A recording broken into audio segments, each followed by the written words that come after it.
All right, everybody, get ready for an incredible show. You are not going to want to miss this one.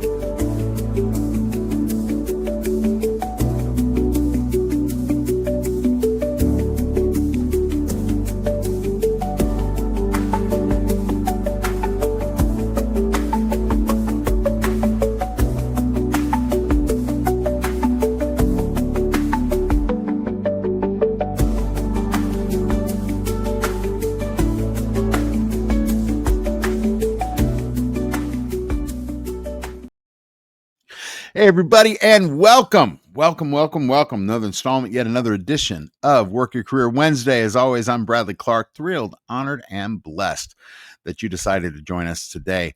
And boy, do I got a show for you. For all the fans of the show that been, look at that. I need to do something about that. For all the fans of the show that have been riding with us for a while, let me tell you, this is one of your favorite guests. It's certainly one of my favorite guests. She has been with us from the absolute beginning, even co-hosted a panel on DEI that we did. I guess that was last year. That was so informative, incredible, all sides of that issue.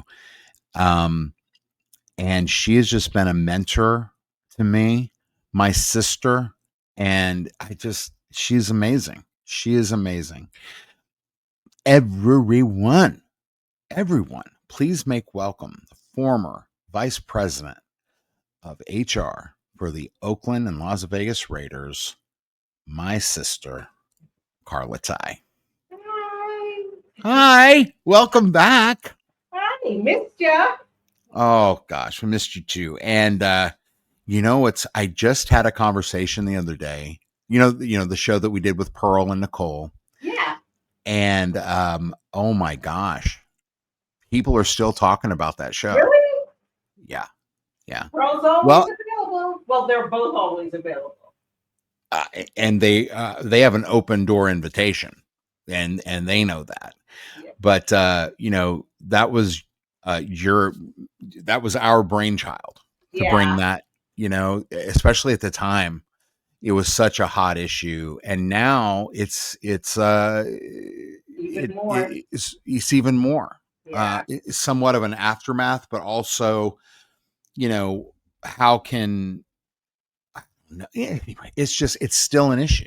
Yeah. And people got so much out of those perspectives. I mean, you have Pearl, what a perspective, and then Nicole, obviously, really representing the younger generation and how they think. I mean, it was incredible. So, and then besides that, we did a 3-part series with just you and heard your entire story, and people still loved that. Really? People, oh, absolutely. I'm always amazed. I was like, really? Well, I mean, think about this, people, I mean, the NFL is once again in the news. And we can talk about that, but we're talking about something different today. Yeah. But we can talk about that maybe at some point in this conversation. But what Dax Prescott had to say is, I think, a sentiment a lot of people share. But at the same time, you being in the NFL, your rise from, you're going in there, you're at the Raider image, and then Amy Trask comes along in what we all know about the Raiders to be sort of the Northern California good old boys club, which the NFL was for years. She comes along, lover or hater. She saw you and how much you were killing it at the Raider image. And suddenly you're in the front office, you're making things happen. And 20 years in that position, for not just it being a woman, right? Not just it being a woman of color, but you broke barriers that nobody acknowledged the existence of. So believe it or not, your story, all I guess what do we have on that? 6 hours, 8 hours of your story is still inspiring people. And so I'm blessed that you're my sister, and people trip out on that. Yeah, I just say, well, she stayed in longer than me. but you're one of, you know what? It becomes a passion. HR is a passion of mine. Equity is a passion of mine.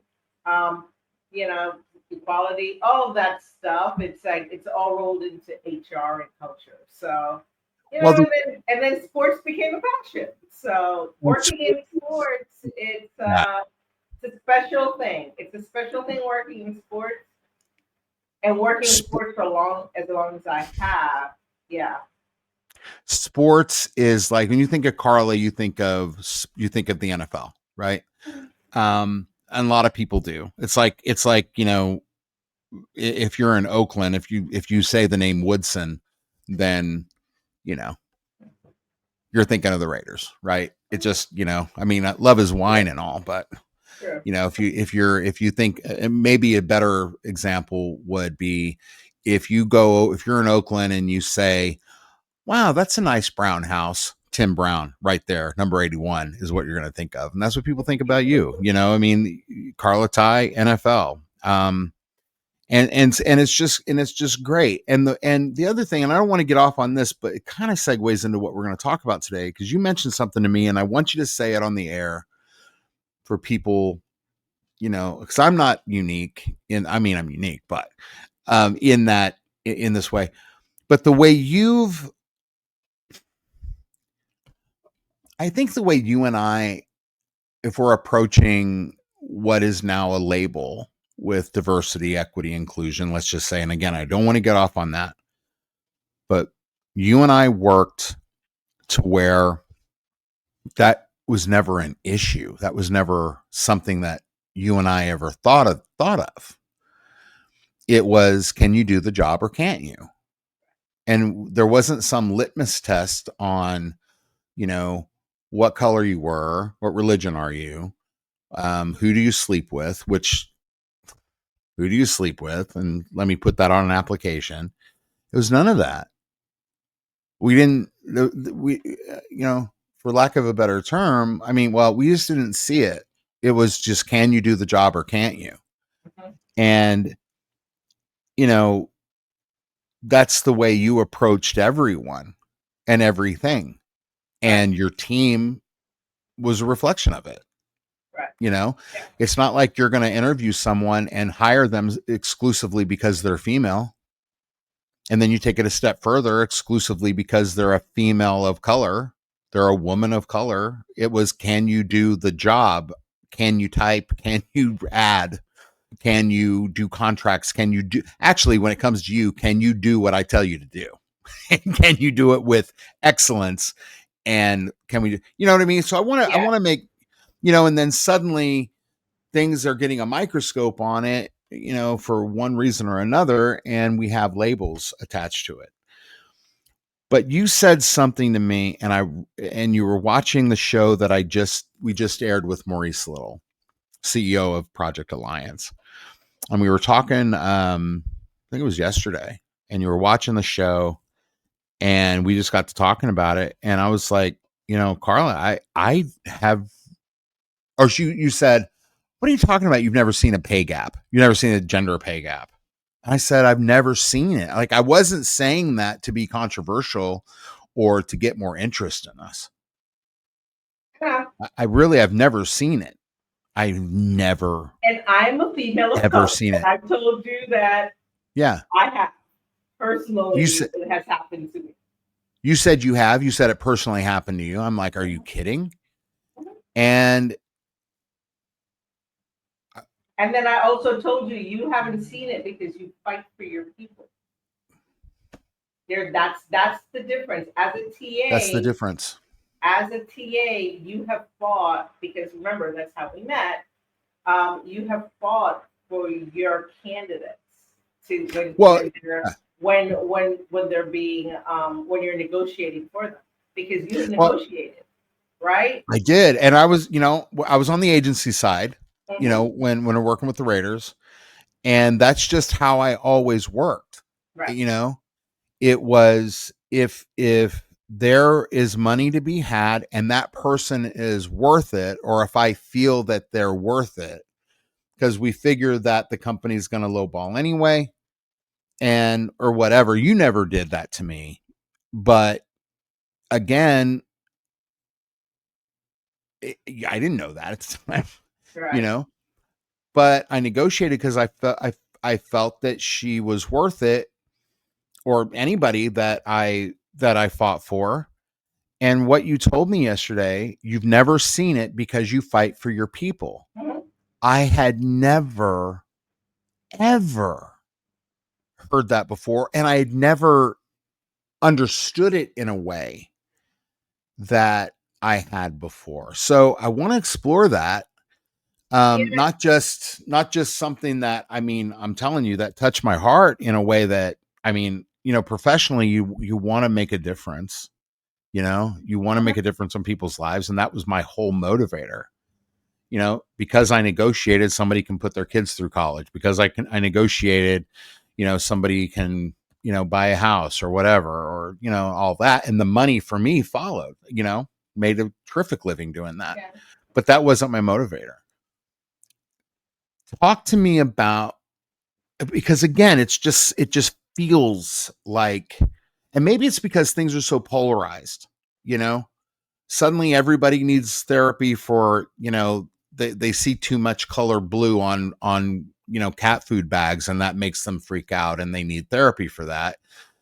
But and I'm exaggerating, I'm making a joke of it, but at the same time, things are so polarized now, it feels like a political football, Karla. It is not a And you political. but That's what I'm it's saying. It's not. like there is gender pay gap. Always has been, always will be. Now in the U.S., is it getting closer? Yeah, because there are laws around it. Right. Um, but there is still a global gender pay disparity, right? It's Um, incredible. there is, and if you were so currently, I'm the director of comp and benefits at a data security company. So we benchmark everything. We know what our numbers are, and we're looking at location, relevant experience. So we're paying.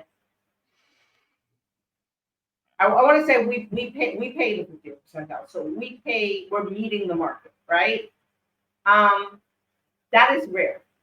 Unless a company has a comp philosophy and sticks to that comp philosophy, there is a pay disparity. There really is. Um, you know what I mean? A woman gets paid 95 cents for every dollar earned that a man will make. Just think about that. Less. That's just in the US. That's just in the US. Globally, it's 77%. 77 cents for every See, dollar a man makes. So, and then if you're a woman of color, even lower. It's like I think like $60, 60 cents or something, or maybe even 50 cents. It's lower if you're a woman of color. So I see, mean, I just can't believe that. it's And crazy. again, I've never seen it. It's never even crossed my mind. And I've placed people in Europe, in Germany, in or brought them in. Now, the ones that I've hired in Germany, I was a TA then, and they were both men, but again, I didn't see it. I didn't at all. And so the question is, why? The implication is that this is happening because men are in charge. It's a man doing this. No, not necessarily. No, So not you necessarily. just said Sometimes not fear of people. you just said not necessarily. Not So, necessarily. but that's the what I'm saying is that's the implication. Right. You're saying not necessarily. Right. So what does that mean? Listen, I have worked for male. I have worked for female. Right. Um, in both in leadership, obviously. They both lowball you, and They both lowball they you. both lowball. They do. They both lowball you for whatever reason, whether it's a company philosophy, because most companies try to get you on the cheap. So, I mean, they both lowball you. I mean, I can tell you, I've worked for an organization where I had a male supervisor, and on my level, I was, well, first of all, there were two females on that level, right? And this was a leadership level. I was the lowest paid on my level, lowest paid, right? The next person closest to me made $20,000 more than I did and was in the sales position. So also got commission, also a female of color. So you're saying that Her counterpart, who happens to be a white male, got paid $20,000 more than her for doing the same job. now you're saying that there was commission involved in that. So this is in terms of leadership, you're telling me that you're on par in terms of I don't know, station, but not necessarily job. Right. Right. Okay. So they're a VP, you're a VP, so we were same level, just okay. Different jobs. But So it was nowhere close on a level, because if you really think about it, the lowest paid, let's take commission out, right? And if you want to compare, like I said, we had a female of color and a white male, same level, same sales position, and the male made $20,000 more than the female. Are you talking about he made $20,000 more on his base? On his base. Okay, so let's make that clear. Right. Because the next argument is, well, he's probably just closing more deals or he's structuring them more to where he's making more money. But what you're saying is that on his base, he's making more money. Yep. Is that so? Does it have anything to do with, say, experience or what the other things that we, in HR we've seen is that, well, Karla has a degree from, I don't know, San Jose State, and Brad has a degree from Stanford. So because of that, we're going to bump him up. Or it could be the vice versa. Karla's got a degree from Stanford. I got the San Jose State degree. So I get paid less because of my education. Or you could say, in this context, I would be getting paid the same as you, having the same degree, but with at a lesser school. So say, I want to say that she had much better school because she came from, yes, she went to a better school than he did. And so then this goes back to actually, she had more experience than he did. More experience. So one of two things is happening. They're paying him more because he's a white guy, or it goes back to negotiating. Yeah, probably. Mm-hmm. So you brought up amazing points yesterday, and I do not. When you and I talk, it's a 3-hour tour. Really so I didn't write this down, but I'm trying to remember. You brought up an amazing point about now, and I'm going to say this. Let me say it. Uh-huh. I'll say it, particularly in light of other beefs on X involving athletes that are going on right now. Men and women are different. Yes. In every way. Mm-hmm. Aside from we're both people and both awesome, we're different. Mm-hmm. That includes mentality. That includes all of it. Nature, nurture, whatever. So we're talking about this woman who's making 20 grand less, and all things being equal. So we're taking out the he's a white guy equation. Yeah. Mm-hmm. Okay. All things being equal, and equal in terms of they're both people at the same job. She went to a better school, so you can say she's superior. Let's not even talk about the people that don't go to school at all, but still kill it in the marketplace, Right. but still get screwed at the Relevant years of negotiating table. experience matters. So you were saying, and we got to talking about negotiation. And again, the fact that you brought that up, and honestly, I've never seen it. And I've had this thrown in my face before. You haven't seen it because you're a white male. You haven't seen it because, basically you a honky. You ain't seen nothing. You know what I'm saying? And that's not right at all. Yeah.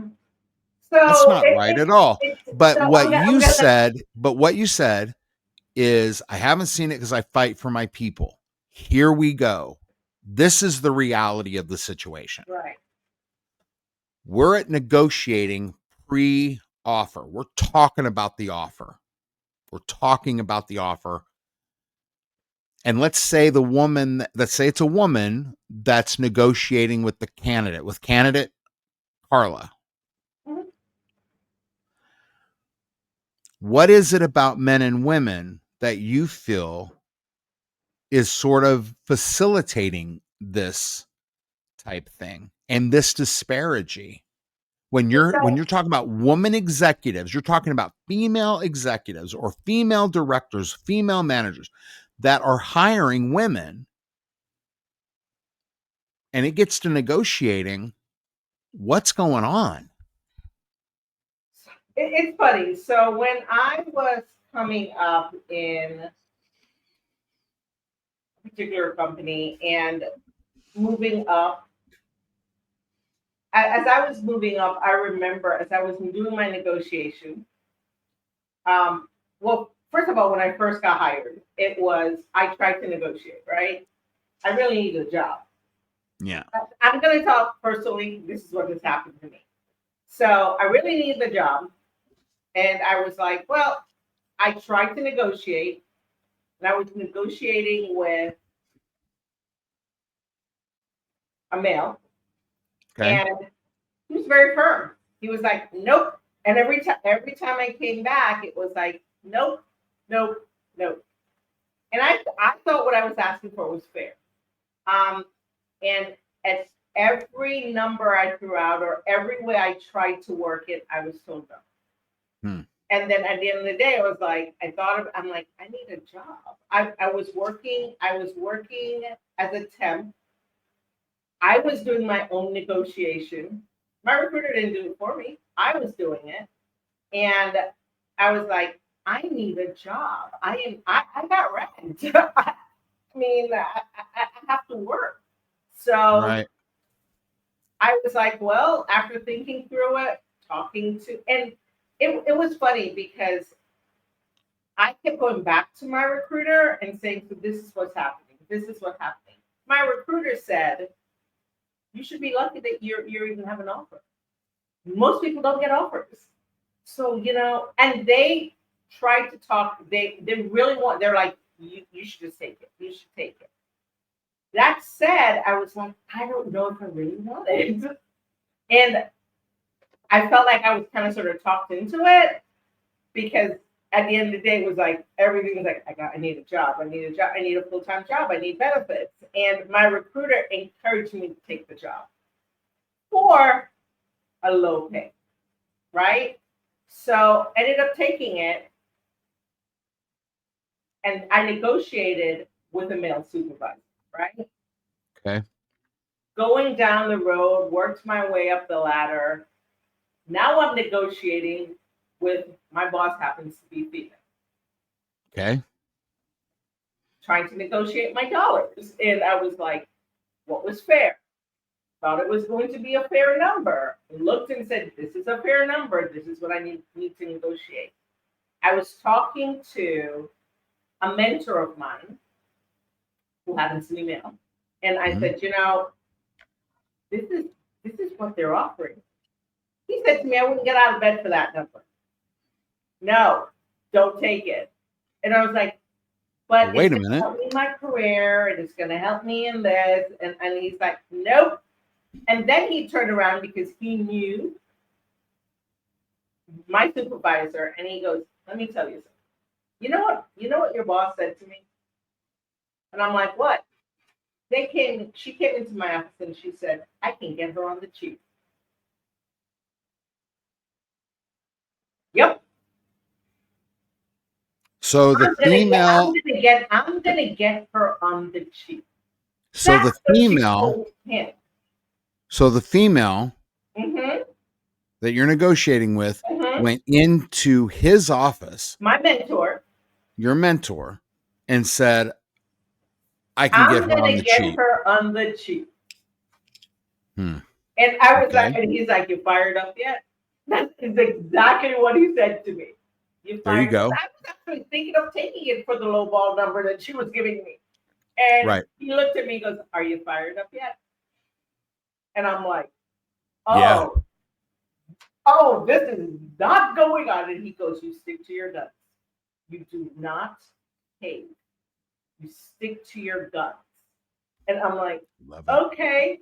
It was a scary thing. And I was like, oh my God, oh my God, oh my God. I talked to how I had people telling me I should take it. It's prestigious. You should do it. And I'm like, and he was like, do not take that dollar amount. Mm-mm. And I was like, okay. And ended up negotiating where I got what I wanted. Now, I never got a raise after that. Oh, that's the excuse, right? Right. So I didn't get a raise for a couple of years after that. Right. But going in, it was a scary, scary thing. But it blew my mind when I heard that my female supervisor said, I'm going to get her on the cheap. There's no sister hear me roar? Nope. There's no solidarity? No. There's no that was, I was like, wow. You are in a position of power. Mm-hmm. You are in a leadership position. I would think you'd want to be a mentor. You have come up in the ranks. Pay people do the right thing and pay people what they're worth. I saw a woman on TikTok, funny, and they have to be listening to us because this came up about 2 hours after we talked. And African-American woman. And she said that, what'd she say? Well, I got to say it in a better way. But she said that one thing that she can't stands about working for, women of color is that she goes, every time I work for one of them, they want to put me through the paces like they did, like they had to come up. I'm going to pay dues because they had to pay dues, right. and they're going to teach me a big lesson. Whereas, they could, so a white guy comes up and it's all good, as if he hasn't, you know what I mean? And she goes, as if he hasn't struggled either, but it's like no big, but she's gonna put me through my paces. She goes, I can't stand that. Yeah, here's a question. The fact is that you open the doors, right? If you're opening the doors, that means you're going to mentor me, or not even mentor me, but you open the doors. You went through your paces, hopefully, so I don't have to. And you should make it better, so someone coming up, that is a female or anyone, don't have to go through those phases. Why? Because you went those phases that I have to do it. It's ridiculous. or teach the paces differently. Right. You know what I mean? Right. Like, I mean, I'm sorry, but we don't live in the 50s or the 60s Yeah. or wherever. We're not in the 1800s. I mean, my God, it's getting tiresome. No, Yeah. and you and I being on we got the inside track, inside baseball on business, where you know if these kinds of things have existed, yes, but my God, you got a 30 something who hasn't. The only thing she's experienced maybe are good time reruns. Right. You know what I mean? What kind of paces? What have you gone through that Yeah. resembles what? So it's like this imaginary crap that then you know, they put other females through. Now I'm not saying, well, I hire a female, or it's like me saying, I only hire men, I only hire white men, I only hire Christian men. Period. Mm-hmm. You know what I mean? But that's the kind of, just reverse that, right? Or, I only hire, if I'm a woman, I hire women, I hire black women or some variation of, and whatever religion, Christian, whatever. That's what I hire. And I am fully aware of me discriminating Mm-hmm. against it. I am fully Yeah. aware of it and I'm good with it. You That's hire the right actually being person. encouraged. That's being encouraged by people that have there's hearing stories. They're watching documentaries. They're reading books from a perspective. I mean, read your books, know your history, do that. But the paces are different now. Yeah. The Yeah. paces are different. We're not in that same day and age. And so here's another question. We've seen over the years, especially over the past, I wouldn't even say 20, I'd say 10 years. I mean, let's just face it, when you're VP of HR, you were a bit of an anomaly 20 years ago, 15 years ago. Mm-hmm. I mean, you had a few. Um, I'm trying to remember like the Texans, who she was in that position for ages. Mm-hmm. But anyway, the Browns, when Carmen owned it, and he brought it back out of the 49ers. I don't remember. I think his HR, I mean, HR has usually been female, Yeah. Yeah. but in terms of other executives, I Yeah. don't, I don't It's think, mostly. I don't think Carmen had any. But the point is that you were an anomaly. Being on that level, on the executive level, you were an anomaly. It's not that way anymore. So now we have a rise in female executives. What is that? Or female directors, female Yeah. C-suite. leaders, Yeah. C-suite. Well, and on down to Founder. manager. Yeah. We have all that. Co-founders, give me a break. I mean, there's a huge spike in that, which is Mm-hmm. great. And the elephant in the room that nobody wants to talk about, and I just had this thought, maybe it's females running cover for themselves, right? Being able to say, I'm, that there is a pay gap.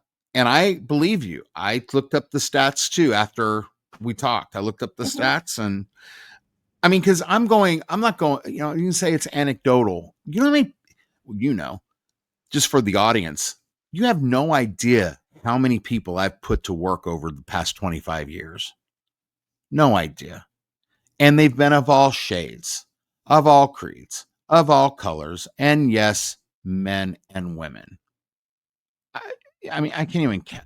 I put, when I was doing a contract, shoot, I hired 200 people in the period of 7 months. Yeah. So I never saw it. And I never dealt with a hiring man. Well, maybe because they knew they were dealing with me.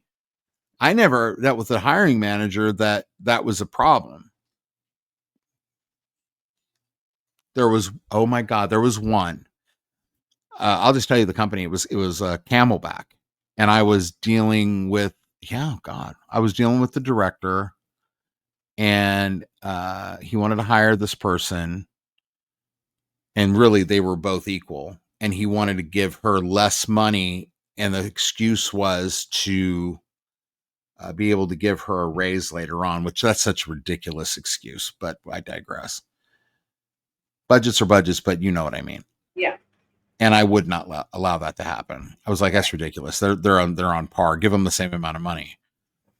So I stand corrected. There has been this one time, but anyway, and God, that was years ago. It was 20 years ago. But do you think? I mean, is that an idea? I mean, if that pay gap still exists, there either has to be an education aspect to it, or the elephant in the room is that, I am woman, hear me roar, really is marketing. I think it starts with leadership, right? It has to be as the person that oversees culture. So your CPO, right. Your VP of HR, your all that, yep, all that, right? They need to lead that charge, but we as women need to also know our worth, know our values. It's hard to say no, especially in this day and age, to an offer that comes in front of you. Because if you've been out of work for over a year and a half, 2 years, I mean, I see so many out there right now. People have been looking for jobs for a year, 2 years. I mean, wow. I know somebody, luckily, now that they found a job, a family member, but was out of work for roughly about a year and a half, and highly, highly, highly qualified, master's degree, and applied very intentionally to positions that she knew she could do, and got a couple interviews, no bites. It just so happened that her job that later on, she was part of a RIF, called her back and said, "We apologize. Would you like to come back?" And paid her more money. So she ended up getting her job back. But if you've been out of work for a year and a half, any offer is like, wow, okay, I got an offer, I got to take it, because I don't know when the next offer is coming. It's hard to really, really stand in your power to say, no, I'm worth this, right? Because it's really, so many people are looking for jobs. Now, I have to say what's really funny, and you and I have had this conversation, is like, you were in that position. Mm-hmm. And I was telling you, take the job. What are you, nuts? You got to take that job. And you're like, no, I know my worth. I am not doing it. I would rather wait until the right job came. Now, eventually, the right job came. But I was like, you're crazy. You got bills. So, oh, yeah. And it was getting pretty bad, too. That job. Remember that? I mean, you and I were going back and forth, and I'm like, you are nuts. We were. Brad, take the job. Yeah. And you're like, nope. And I'm like, just take it for a minute. You got bills. Get caught up on your bills. And you're like, nope, I'm not doing it. And I'm like, oh, dear God. But yeah, me personally, and I know that you were in this, like, I'm a little scared, but I'm going to stand in my power. Me, I'm like looking, and I'm like, I got mortgage. I got bills. I have to pay my mortgage. I can't be out of work. So, I can't afford to stand on principle right now. Yeah. I have to pay on my principle. You stood on principle. I was like, I'm not doing that. I gotta work. And I think that's the difference.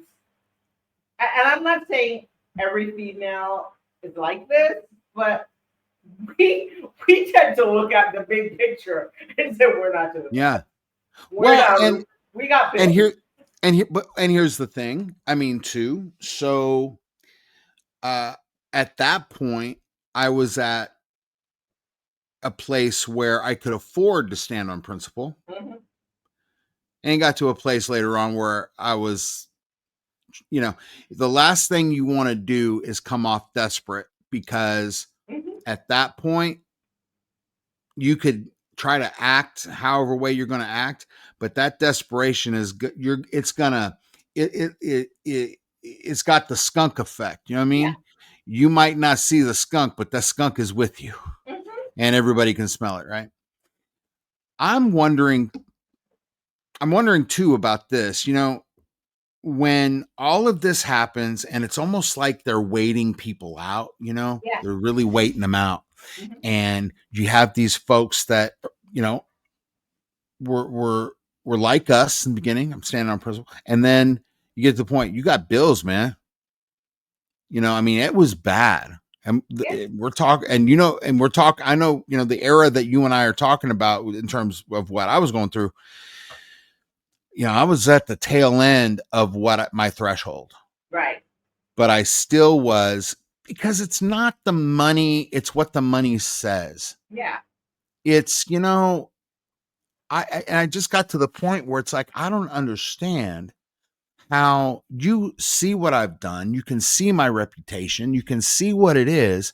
And you still won't, like, you have some issue with the fact I was a musician or whatever, or, and who knows what what other sort of underlying bias there was, with any of them. And it's the same with you. And it gets to the point where it's like, now we're done sitting on principle. And, if it had come a week or maybe a month later, you right. I would have absolutely taken it, because we were this far away from, Yeah. homelessness. I mean, But that's and that's a point, right? It's like, that's exactly the point. that's the Yeah. point. So And when you're looking at all of this stuff, and companies are like, listen, there are less jobs, there are more people out there in the job market. I have they open jobs, and there's immediately within what, 15, 20 minutes, probably less than 100 people have applied. You yeah, know what I mean? I So mean, I mean, you have all of these people that are out of work, and they're like, they can be very, very selective. Companies can be very, very selective, and they can lowball, and which is what, and then they look, and they're like, oh, I can get that person on the cheap. and a perfect example of that, 2020, um, beginning of and 2021, oil and gas. You could not get a process engineer cheaper than at that point in time. I mean, remember when the world went to hell, oil and gas prices went down to negative $37. Negative.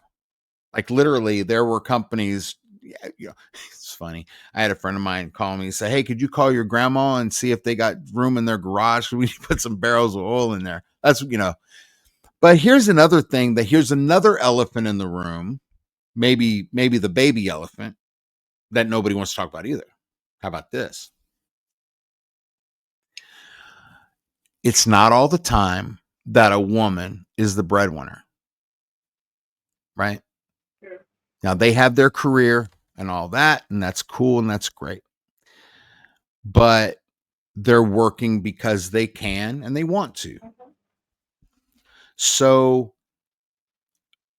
they're incentivized in that it's really kind of cool that I'm making maybe slightly less or even more than my husband, let's say.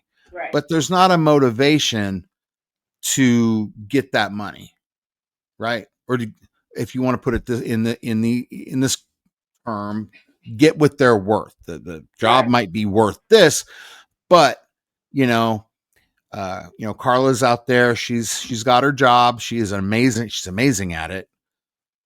And making, let's say, 200,000 to 225 a year. Meanwhile, her husband is making 500,000, and she doesn't have to, you know what I mean? She doesn't have to work. Right. But It's she not too wants many. to.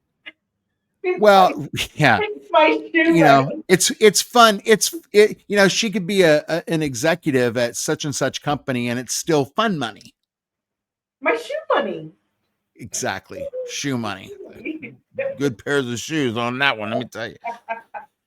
And there's all sorts of benefits to that. You can of course you have double income, you have the opportunity to invest and invest even more.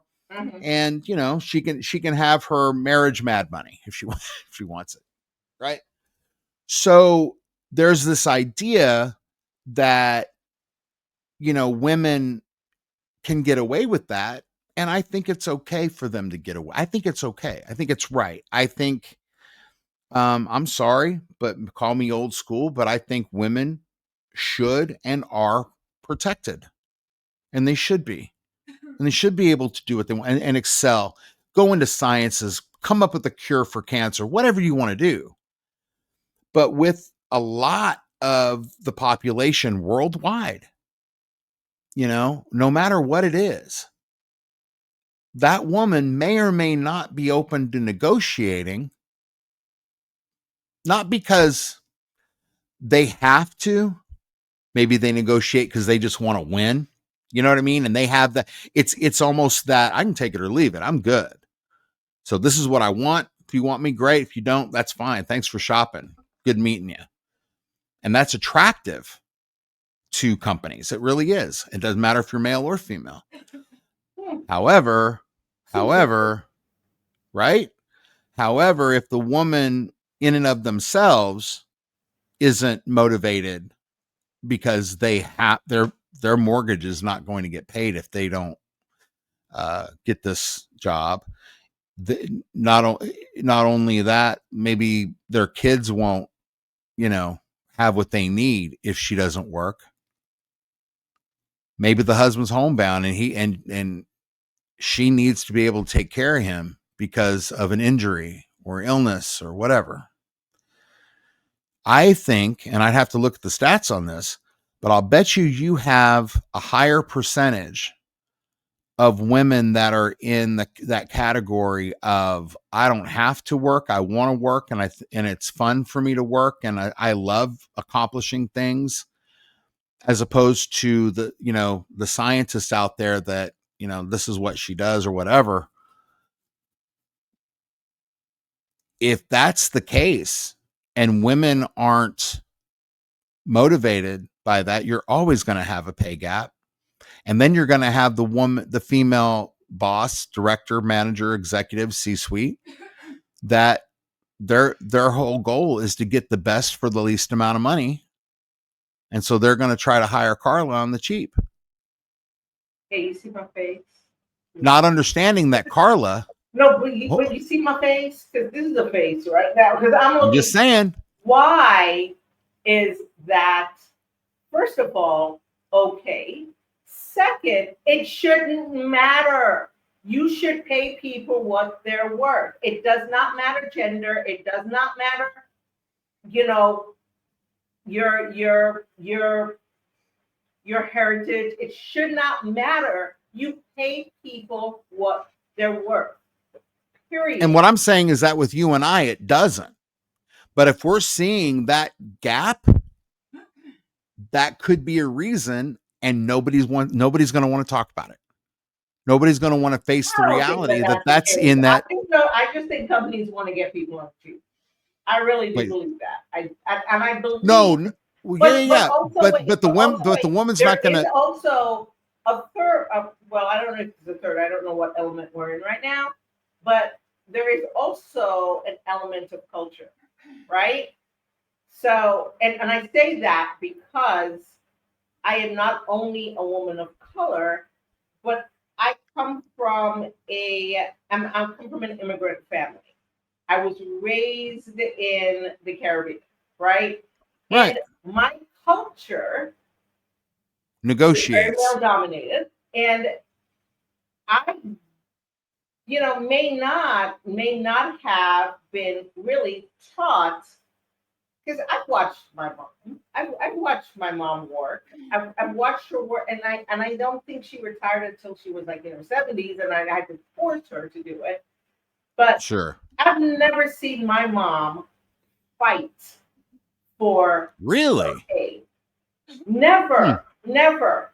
And my mom has worked hard, and she's held down 2, 3 jobs to afford, to give me the life that, to raise along with my father, because it wasn't always my both parents, right? But my dad hustled. I'm My dad drawing was some.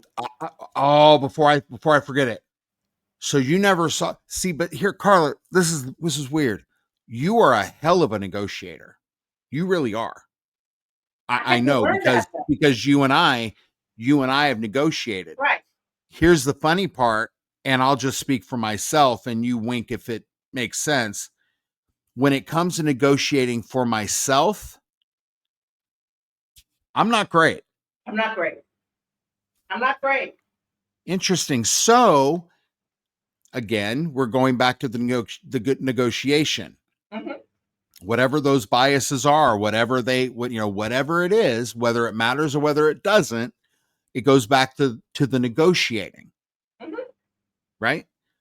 And again, and I'm not saying it matters to the company just wants to get the woman for cheap. They just want to get the man for cheap. What Right. I'm saying is that she's not motivated to negotiate. Number one, because she's not good at negotiating for herself. Number two, you have women that just don't know that don't need to, right? And regardless of the factors, and I'm not saying what I want to emphasize this. These are factors that people may be thinking, but at the end of the day, it comes down to negotiation. And do we really want this person? If we do, we're willing to negotiate, but I'm trying to get Karla on the cheap. That's the point here. Okay. But it comes down to what's going on in that woman's life, what she's seen, Right. and being taught how to do it, regardless of I know my worth. I know people that are, I mean, on the whole, I mean, they're worth something as a human, but but in terms of their experience and what they do, they're terrible. Right. But they know their worth, and their worth happens to be the LeBron James contract. You see what I'm saying? Ridiculous. But if you don't know how to negotiate, and there's these factors, whether I don't know how to do it, I don't think of myself, I'm a terrible negotiator for myself, or I don't need to, Right.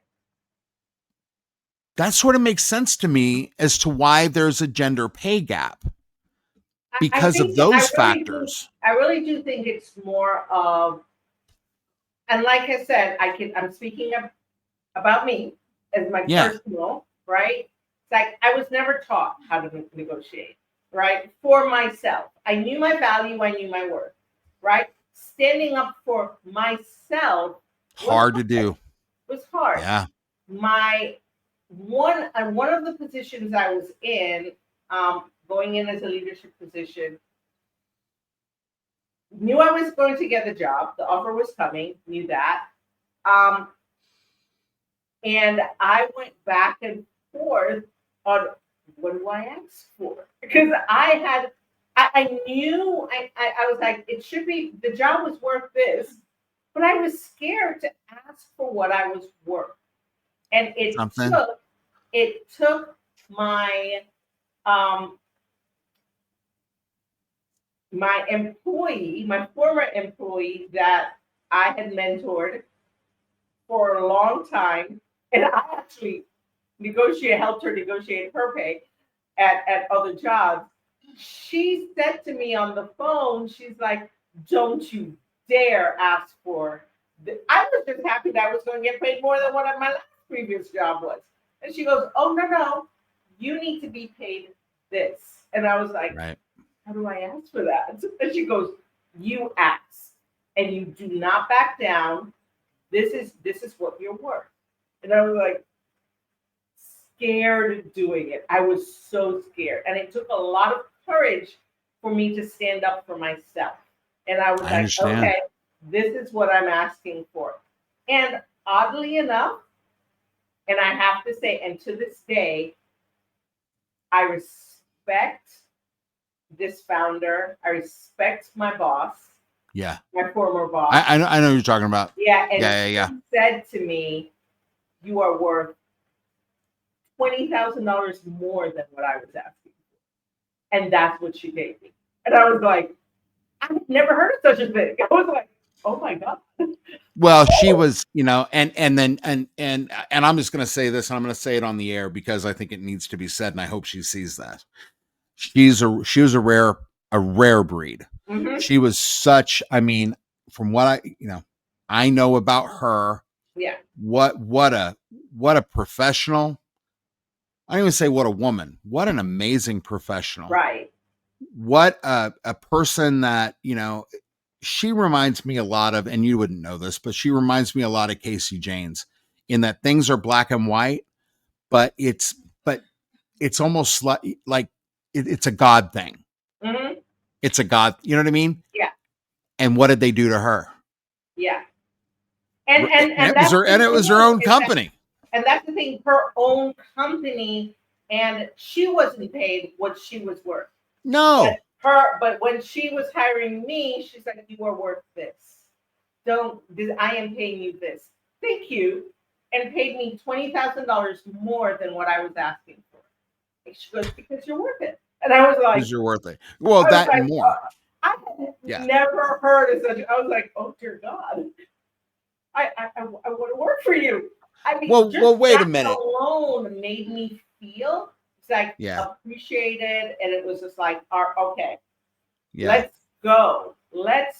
See, and it was everything that helped me with my confidence of when I was looking for a job after that, because I obviously everything that happened there, and my next position, I stood up for myself, and I was like, I knew what their budget was, and I'm like, I'm asking for this. And it's funny because the recruiter said to me, and you and I talked about this, recruiter's like, well, if you don't want it for that dollar amount, there's another person waiting. And I was like, huh. Oh, and I hope he sees this. That is ridiculous. And I said, well, never heard of such a thing. Because if they're not going to pay me what I'm worth, then we'll have. No, it's not even that. We expect the company to come back with something that we're going to come back and counter with.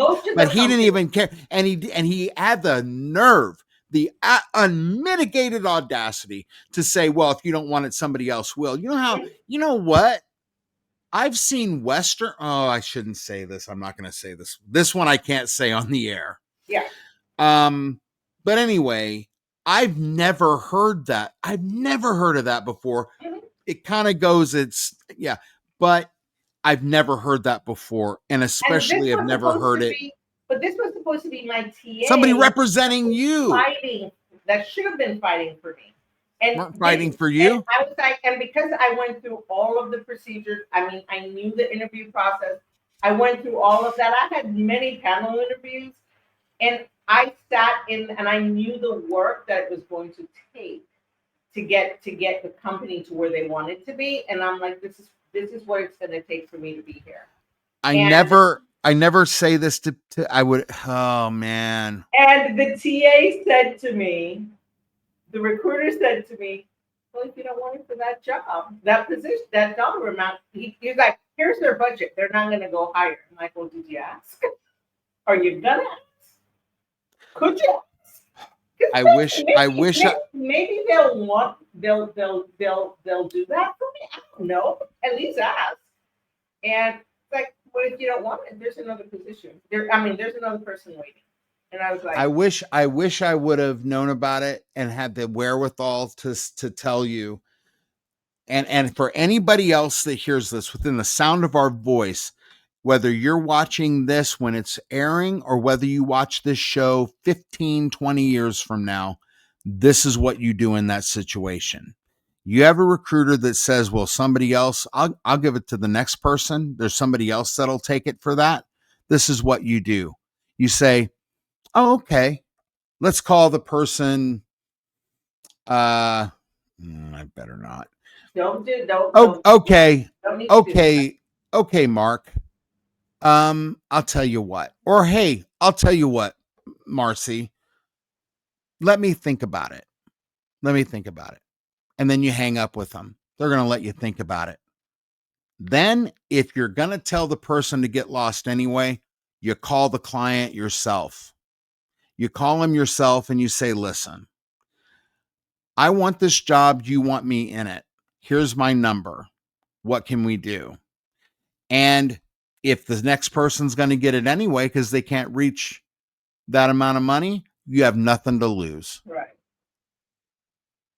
I don't care if it's the CEO, I don't care who it is. You call them, and I'm serious, whoever's watching this, 5 years, 20 years, 5 days from now. It is June 7th, 2025 at 3:46 p.m. Central.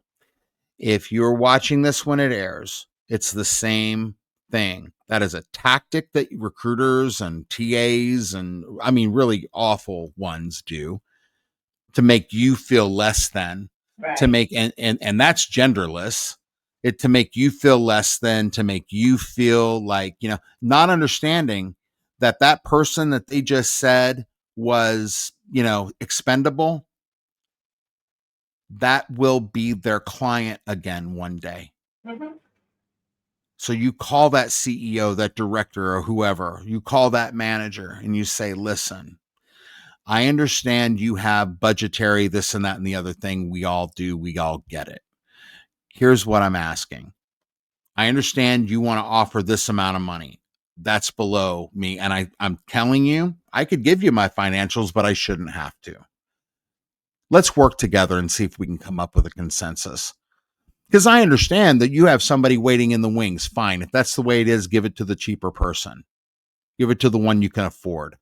But I know that you want me. You know, I know you want me and I want you. Let's make this work. If not, hey, it was great meeting you. I hope we run into each other at a party. That's how you do that. Karla, we're going to take a break real quick. You are so amazing. Why do we have trouble negotiating for ourselves? Why? We kill it for our companies, we kill it for our candidates. And it's just you and I. I fight for my people. I fight for my team.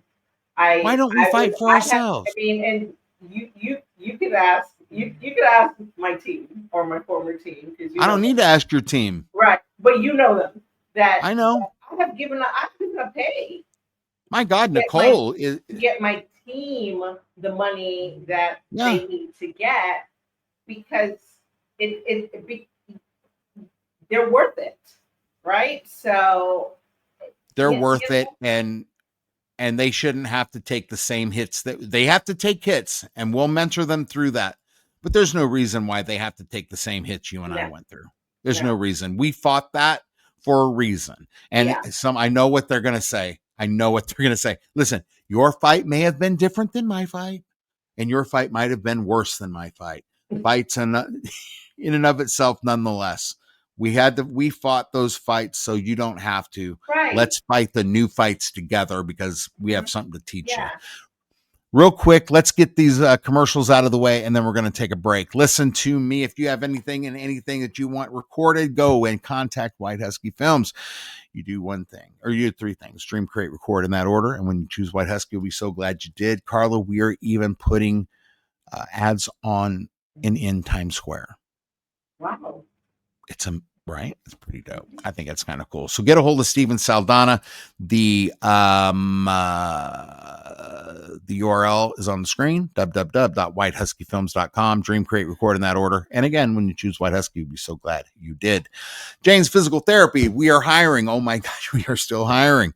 We are growing by leaps and bounds. I am looking for 2 to 3 PTAs in the New Orleans area. I'm looking for 3 PTs in the New Orleans area. And I'm also looking for a PT and 2 PTAs in the Jennings, Lafayette area. Get in contact with me. right away. Go to LinkedIn, DM me, go to your email, send me your resume, Bradley at Jaynes, JAYNESPT.com. Let me tell you something. We don't worry about the nonsense. Everyone, as long as you can do the job, we want to work with you. That's all we care about. But I'll tell you this, and this is pretty cool, Karla. And I'm growing this HR division. You know what's really cool? There is really not a company. Well, takes one to know one. There's really not a company like Jaynes PT. There really isn't. The reason is, if you don't, let's say you're a PT, Karla, you come work for us. If you don't feel supported, you don't feel valued, and what would you always tell me? Seen, valued, and heard. Mm-hmm. If you don't feel that, I don't want to send you in a car. Number one, we're home health, so you'll be in your car. And if you're upset about where you work and you get into a car accident, I'm still a pretty sensitive soul. I don't know if I could handle that. I really don't. And I know their families couldn't handle it.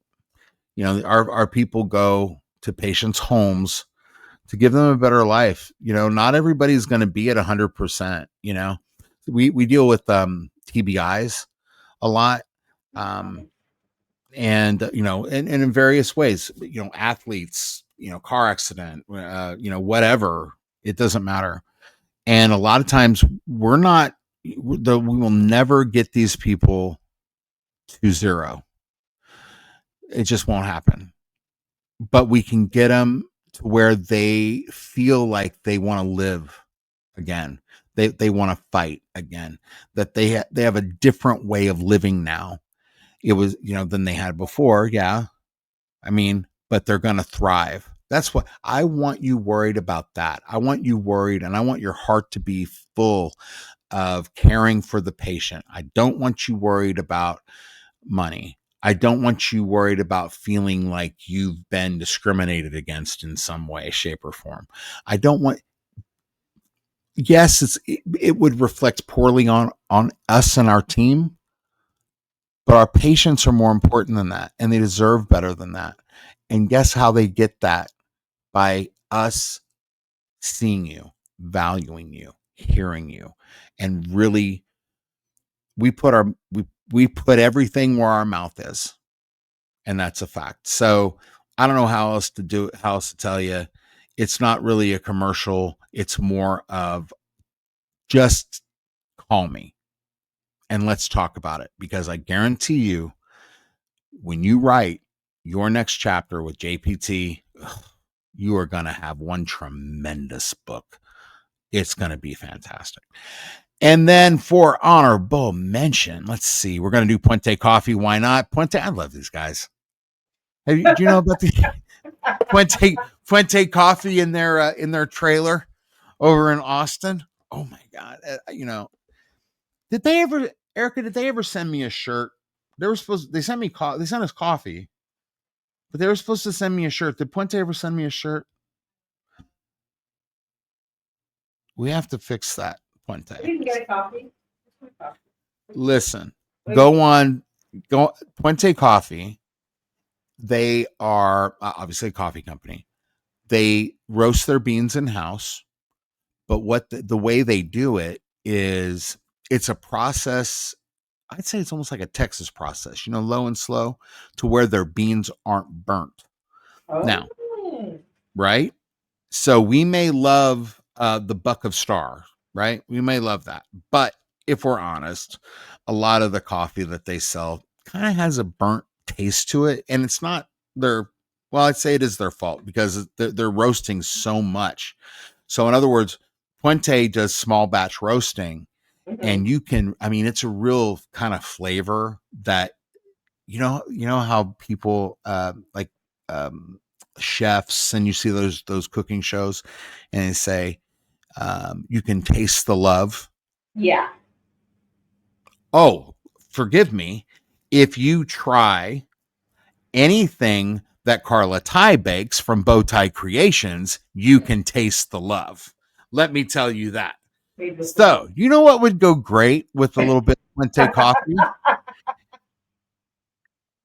Bow Tie Creation. Oh, you are crazy. Let me tell you right now. Oh my gosh, guys. Karla Tai is a master baker. And oh my God, dessert make she sent me these cookies. What were they? 50 cookies? Yeah, I don't know. I made a whole different batch, and it was like nuts. Yeah. Well, I mean, I don't know. What's for Christmas? It was your Christmas cookie. Yes, it was. It was so good. Oh my God, it was so good. And then on some of the cookies, we freeze. Oh, did you? Oh yeah. Oh my God, so good. Anyway, I know you told me Erica that was like allergic to something, and she's like, "But she could eat this." And I was like, "Oh." She's allergic, and she was able to eat those cookies. Get in touch with Karla. Go to the LinkedIn, find her Karla Tai on LinkedIn. If you want, we'll put her. You know what? We're going to put your social media in the description and contact Karla for Bow Tie Creations. You will not regret it. My goodness, they are so good. She's got this key lime. Oh, it's amazing. It is amazing. I cannot praise her skills enough. Phenomenal. In fact, one of these days. In a minute. I know I haven't done any baking for you, but you're losing weight, so I don't want to send you anything. But no, I'm good though because of how I'm doing it. Yeah. I'm seriously. I mean, no. Honestly, the way I'm doing it is it's a real healthy way. So, I've been able to teach myself how to eat and how to enjoy things like ice cream and cookies and stuff and it not hurt. But anyway, Bow Tie Creations, you can find her on Instagram. Karla, at what is your Instagram? I forget. Is it Karla Tai? It's Karla Tai. Yeah, go to Instagram at Karla Tai, KarlaTai. Get in contact with her, slide in her DMs. And get place an order because she's fantastic. Guys, we're going to take a quick break. This discussion is so groundbreaking.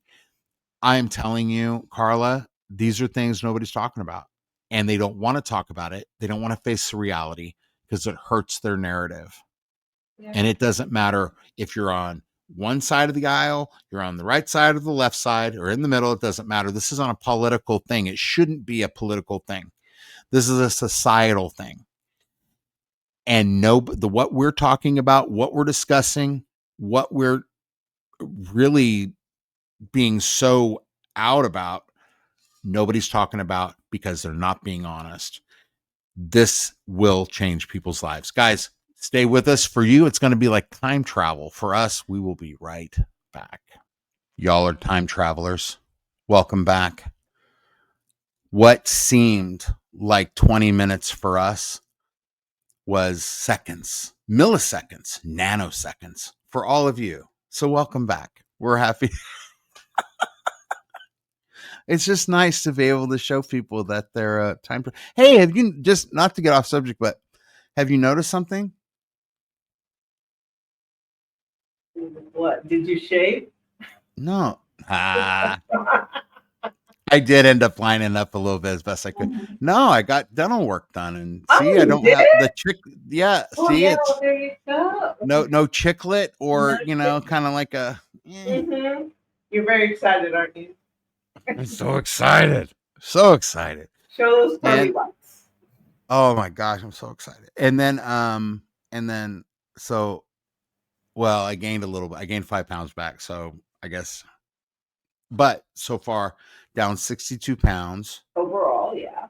Overall, and just about, I'm almost brave enough to wear that leather jacket that I love and I haven't been able to get into. Yeah. I don't know if I have it on this computer, put it on, but where anyway, it is, right? yeah. That's it. Sorry, guys. Sorry. Um, this is honestly, I really feel like this discussion is one that needs to be had because I think it needs to be understood. We're in this day and age, Carla, where people, and like I was saying, I get, was I telling you this earlier? Um, we've talked about so much. I kind of, I forgot when this happened, but people want to argue over any, and being on the same side, I mean, it's amazing to me to see, like, liberals arguing or conservatives arguing amongst themselves, which I think is healthy. Go for it, speak your mind, do your thing. It's almost like a timeout, in this day and age for the sides, but it's just people want to argue just for the sake of arguing. And it's really an odd time we live in, but this kind of thing, people use it as a political football.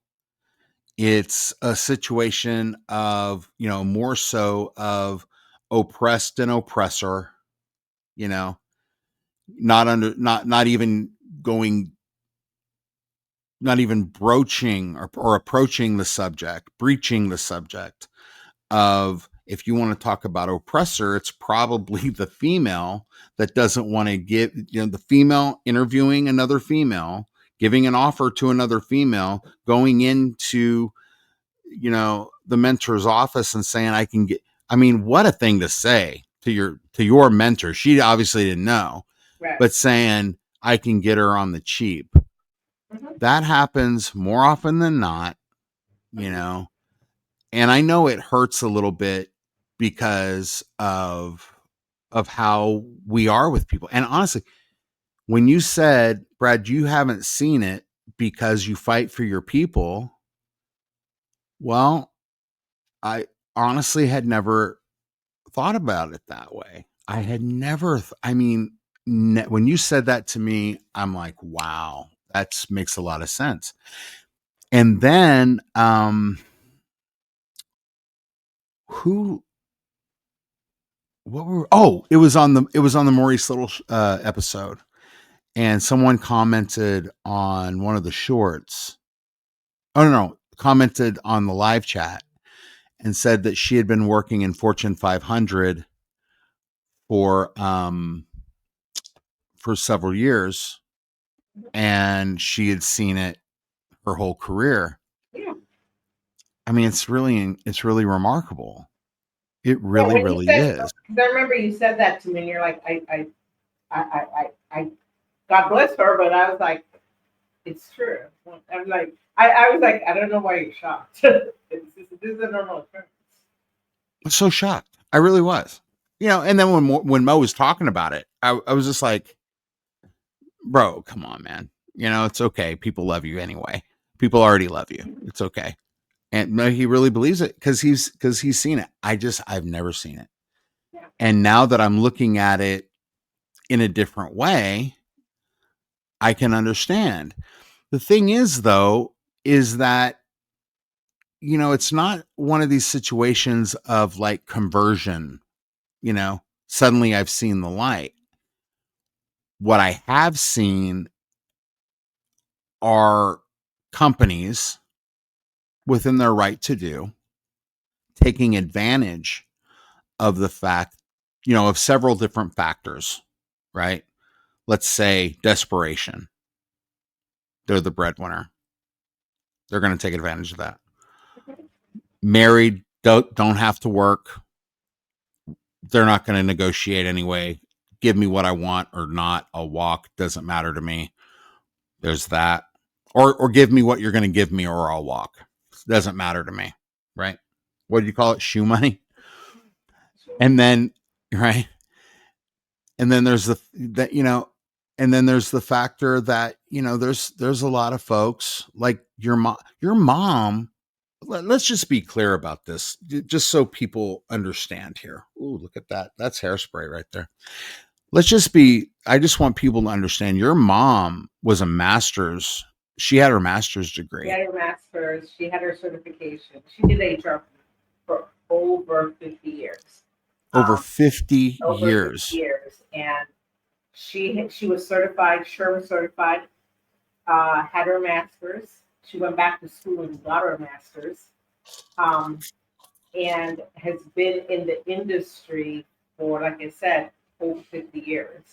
And the way that she got to, I've never heard or seen her negotiate for any pay. She whatever they gave her, she just took. So, and I don't know if it was a generational thing, because I think back in the day, you know what I mean, you don't really you have females that women aren't necessarily negotiating or fighting for their pay or their value. And that was my mom. My mom, she worked all her life and worked 2, 3 jobs. And Which is insane, being yeah, in HR and having a master's degree. so But she you're was. talking about, I mean, she was an immigrant. You know what I mean? Citizen of the U.S. state, but an immigrant and a woman of color.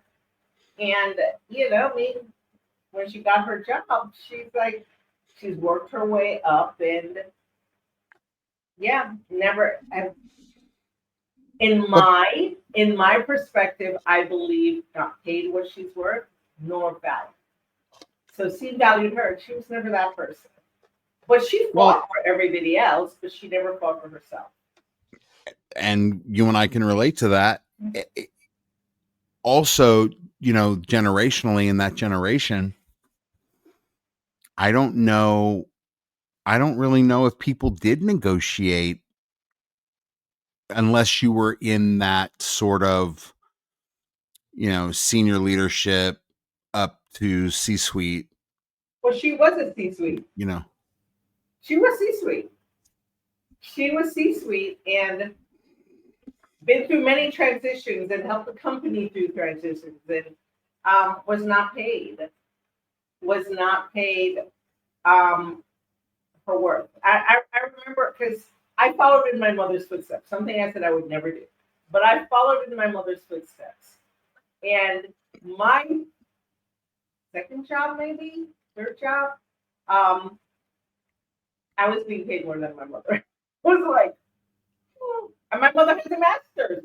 I don't. She does. So I was like, huh.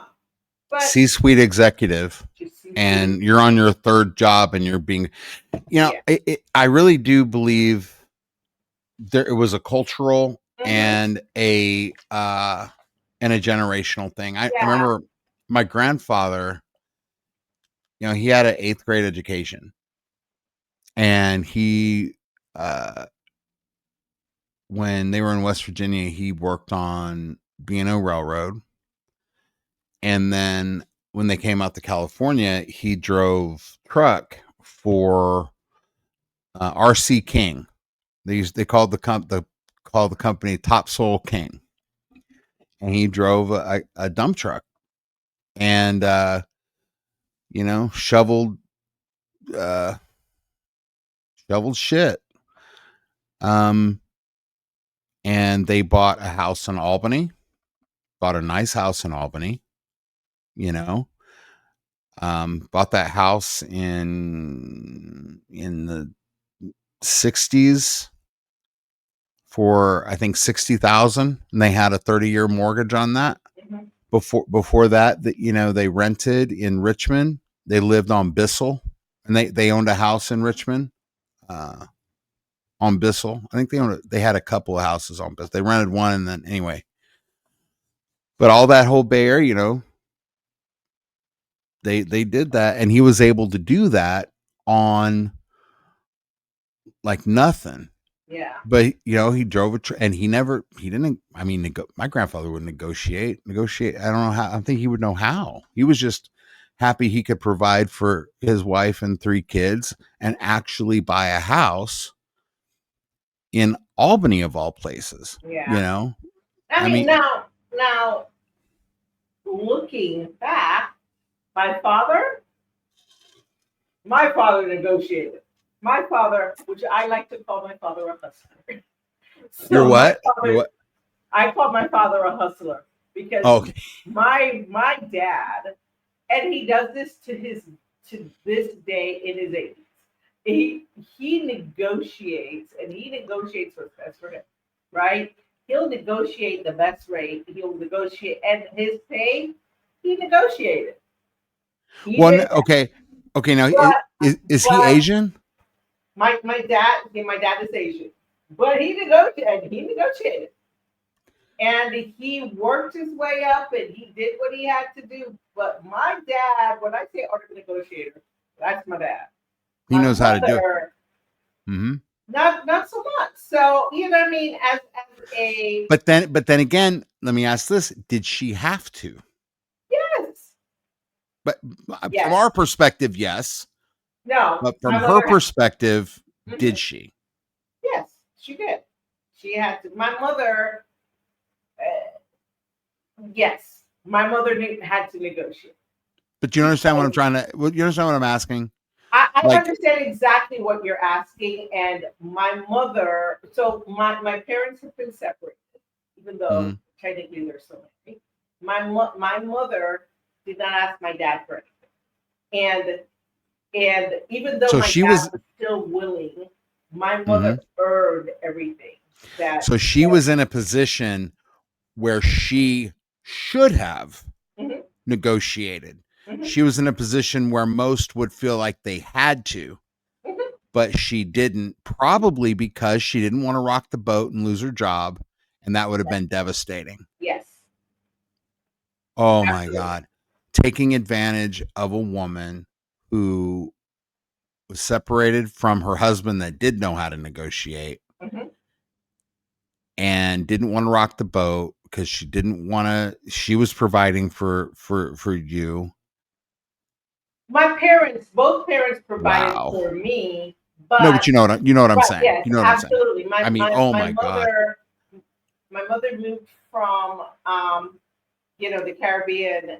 here on her own and worked and did what she worked for two jobs. And would not allow herself to take any money from your dad. There you go. That would have been a pride point And now, that now my dad did. I think the first house that they bought in the U.S., my dad helped with that. sure After that, it was that done. my mother's like, I'm good.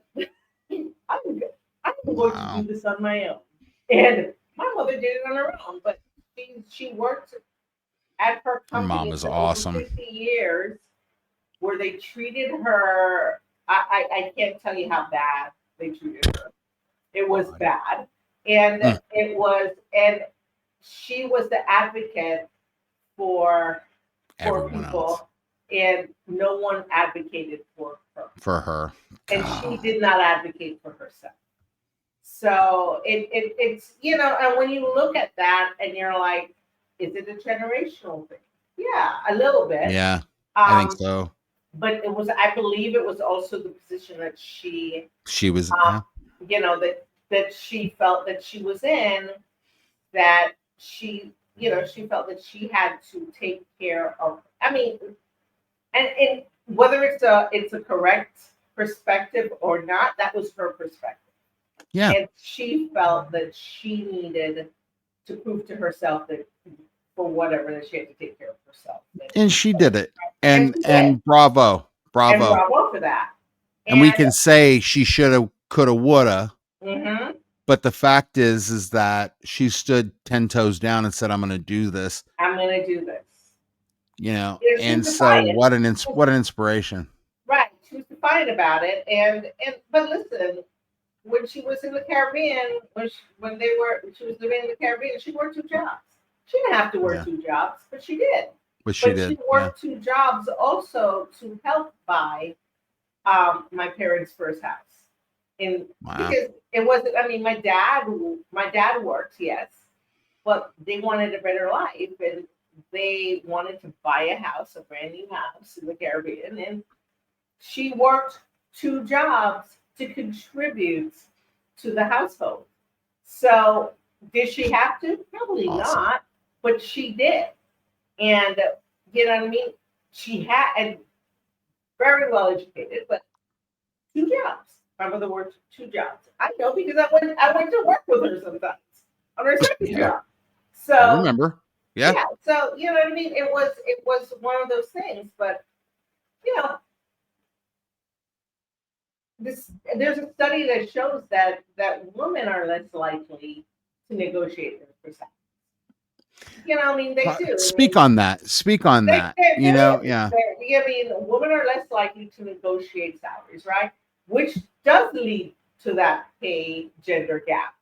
Right. Because if we're not fighting for ourselves, Well, and the thing is that, and as we've seen in business, if you're not going to do it, then they're not going to right, voluntarily give you, money, right, and they're counting it. I mean, as cruel as it sounds, they're counting it as a win, right, and then you I know? mean, with that, you have the negotiation practices, you've got discriminatory hiring practices. Right. You know what I mean? We know there's unconscious Yeah. bias, right? Hiring, promotion, pay decisions. There are discriminatory practices that happens in organizations. Work experience has a lot to do with it. Women, and it's changing. I'm not saying it's not changing, but it is changing. But it's a fact that women, they have career interruptions. For due to caregiving. Whether it's baby bonding, whether it's your baby, whether it's care for a parent, most likely women are caring for their Right. parents or I mean. So the work experience, there is career interruptions and there's biases around that. So, Oh my gosh. there's a lot of bias. There's a lot of Oh biases yeah. around that. And then when Absolutely. you're also then working, which I have worked, most of my jobs, in a male industry, as opposed to a woman, industry. You have a male dominated industry. Where are you gonna get women that and I mean with all of these things contributes to the pay gender gap. All of Hmm. these things, you add them all together, that's part of it. That's a huge part of it. And the advocate for candidates, for employees, should be your HR, should be your TA, should be Yeah. your recruiter. And Thousand that's not percent. always the case. It isn't. I think that, you talk about DEI and you talk about all this other stuff, when we do that, the conversation we're having Mm-hmm. and just understanding the realities of modern society, Yeah, not going back to, 50 years, we're talking about today. Um, I feel like it's low hanging fruit to harken back 50 years than to look at the climate and what the challenges are for families today. What are the challenges for women today? right. What are these things? And understanding it from that perspective, Yeah, because all you hear is basically oppressed and oppressor. That's it. And that's not what's happening here. We have we have generations. And again, I think and like you said, it's changing.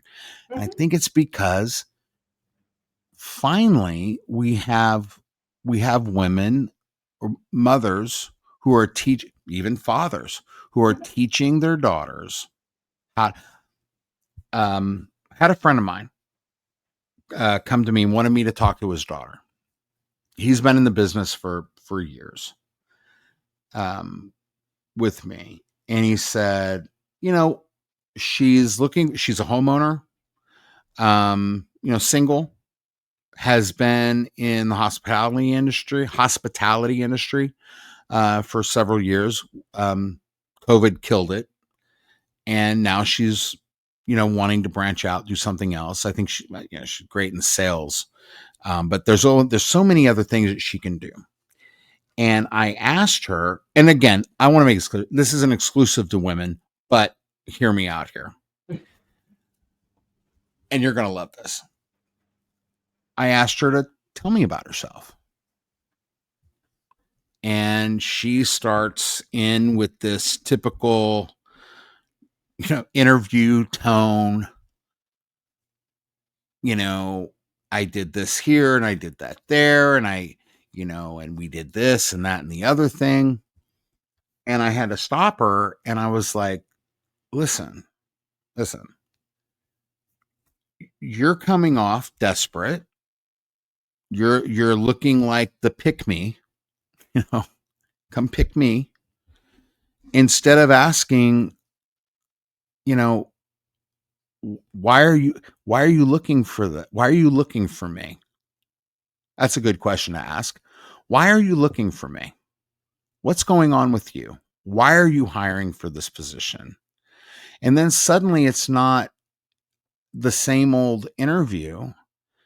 It's, I want to know what your pain point is. I want to, then it becomes a conversation. Then it becomes, okay, this person might know what's going on with me. Like when I always tell the story, when Immubit first reached out to me, recruiter asked me, why do you want to work at Immubit? And I said, frankly, I don't know if I do. Why should I want to work at Immubit? And then I kept, and you see what I'm saying? It was like, I was like, let's just say you go out on a date, right? And the guy sitting across from you telling you how great they are and why you should pick them, and why, because the whole point of the first date is to impress enough and have enough chemistry to go on the second, right? Yeah. Are you going to want to go out with the guy that is just talking about himself all the time? Or do you want to go out with the guy that's interested in the person sitting across from him? Obvious answer. You're going to want to spend time with the person who wants to get to know you. It's the same thing in interviewing. It's the same thing in jobs. It's the same. It's all the same. The relationship, all of this you can equate to, romantic relationships or dating or whatever. You can look at a job as a long-term engagement. It's never a marriage. You see them, unless it's your company. But no one had told her that at the end of the day, it's not a privilege for you to be talking to them. And I don't care who it is.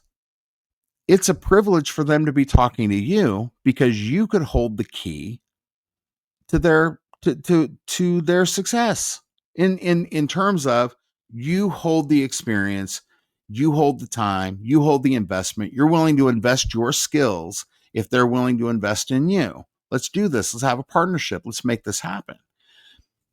Too many times women are trying to, women say I'm sorry a lot. Yeah. When, you know what I mean? You're the solution. Be the solution. But who tells people to do that?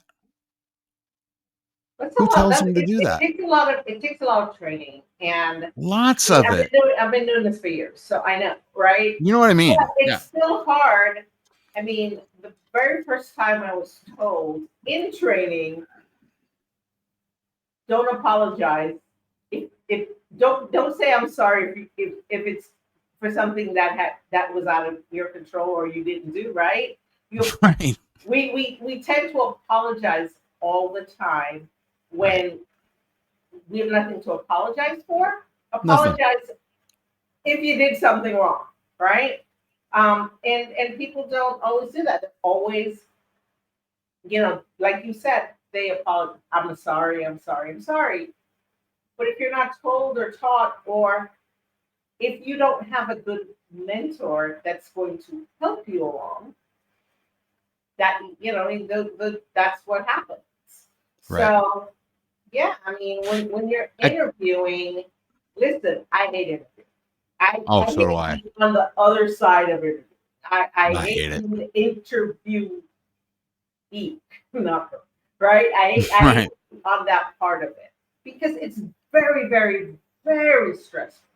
Because if So stressful. and like I said, if you're trying to get a job, I've been out of work for over a year, maybe 2 years. Mm-hmm. You know what I Yeah. mean? I mean, you see it all the time on LinkedIn. I've been out of work for 2 years, or I've been through a rift, and I've been out of work for now it's like a year, and I'm about to use my house, and I've got 2 kids, and I mean, your heart breaks for them, and you're like, what do you? They're like, I need a job, Right. right? So it messes with everything. It messes with your mental health. It messes with when you're interviewing, you're like, I need a job. Please pick me. It's hard to go into the mode of um, why should I work for you? It's like I need a job. And it's funny because I was interviewing um, a candidate once, most recently, and I said to him, I said, "Why here? Why do you want to work here?" Does I need a job? The standard answer of and then finally I said to him when he was done, I said, for once, I just want to hear why you're interviewing. And he goes, what? I said, just give me the truth. I said, for once I just want to hear I need a job. Because That's I right. know you need a job. Just tell me the truth. And he Yeah. looks at me and he goes, I need a job. But I'm like, There you go. Now we're getting somewhere. I'm like, let's start there. And tell me why here. Tell I me love it. why you are choosing. And he goes, honestly, I really just need a job. He goes, I did apply here, but everything I've learned and people I spoke to, I kind of feel like I want to work here. And I'm like, all right, that's better.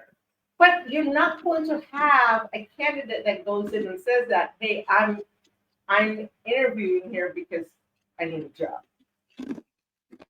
Right? They're not The going to other thing is, and the they're other thing trying is, to impress. and that's the thing. It's yes, need a job. Get that. You and I know what that's like in spades. Mhm. But being the interviewer, we hear, and I was telling this to my friend's daughter. I said, I don't care if it's so exciting we're growing, or if we're replacing someone, or we're whatever. It sucks having to hire people. It is Yeah. terrible. It's a lot of time. You hear a lot of this, you hear a lot of that. And it's exactly what I told her. I said, look, that interviewer uh is praying that somebody comes along that just, I mean, if they're gonna BS, just make it good. Just be honest. They want the whole process to end. You know what I mean? And it was funny because it's funny, we're so alike. I told her that in the scenario, it's Mhm. exactly what I told her. Is that interviewer at some point might, you never know, might say, I just want you to be honest. Just tell me. So don't anyway, No, what I love. no, but here's the thing: is that candidate that finally said, "I, I need a job," he and it was a gentleman, and I said he was I thought was a good fit anyway, and a lot of all the Did he get the job? well, there was someone actually better than he was. I really Oh, honestly that it was between him and someone else. And we had to decide who was the better fit for our team, for the organization. yeah. Um, but it was top two because we interviewed 4 people, but he was top two because he was there.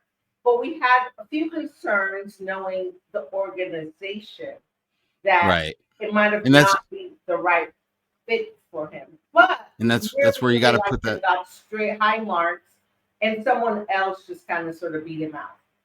But he got Yeah. feedback. That's also the other thing. You don't really get feedback, but he got Good. feedback, and on why he really didn't get the job. It wasn't his skills. It wasn't anything. It was just someone came in that was just a better fit with the team and a better fit.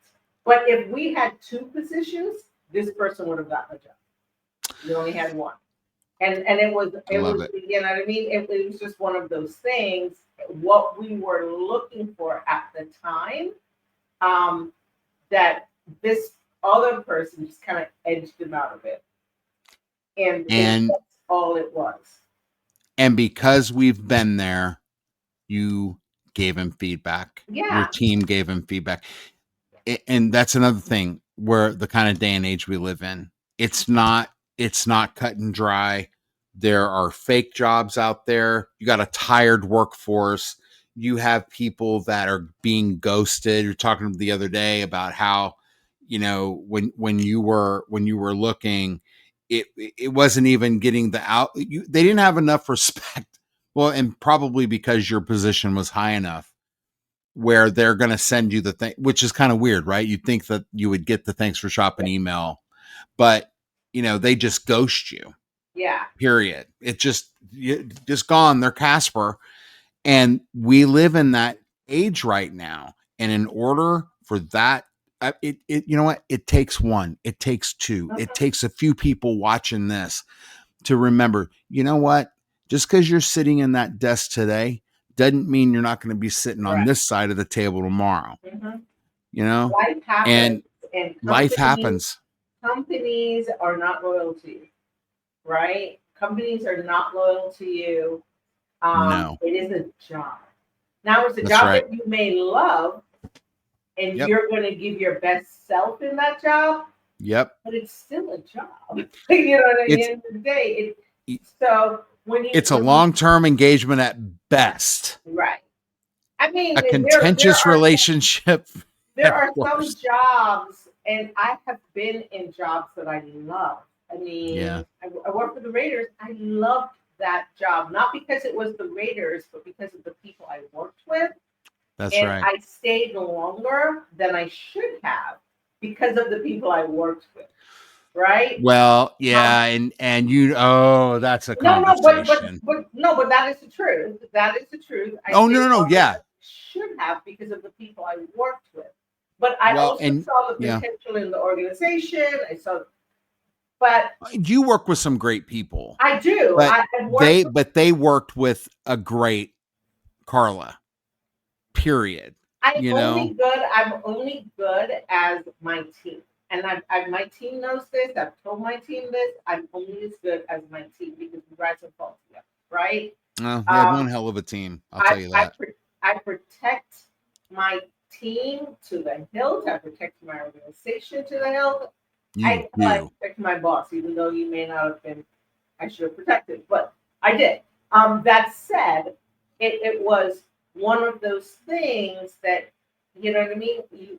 I was in a job that I loved, but it was time for me to move on, and which I Yeah. did, and Well, and that was fine. I I still have great fond memories of the organization. I always wish the organization well and still do. And quite frankly, if the organization was to call me, I might think about going back. Who knows? That's I it. think you should, and I think the Yeah. NFL, especially now, needs you. Well, I mean, Really. and listen, after being in a role for that long, I was burnt out. And I wasn't Sure. giving my best self. So if I needed a break. It had nothing to do because, like you said, it's like a relationship. Both goes both ways. That's right. You can't give your best self if you're not. It goes both ways. Right. So sometimes you don't That's give right. your best self, and towards the end, I realized in me that I wasn't giving my best self, and then COVID happened and then all Well, of these things, and I reassess my life.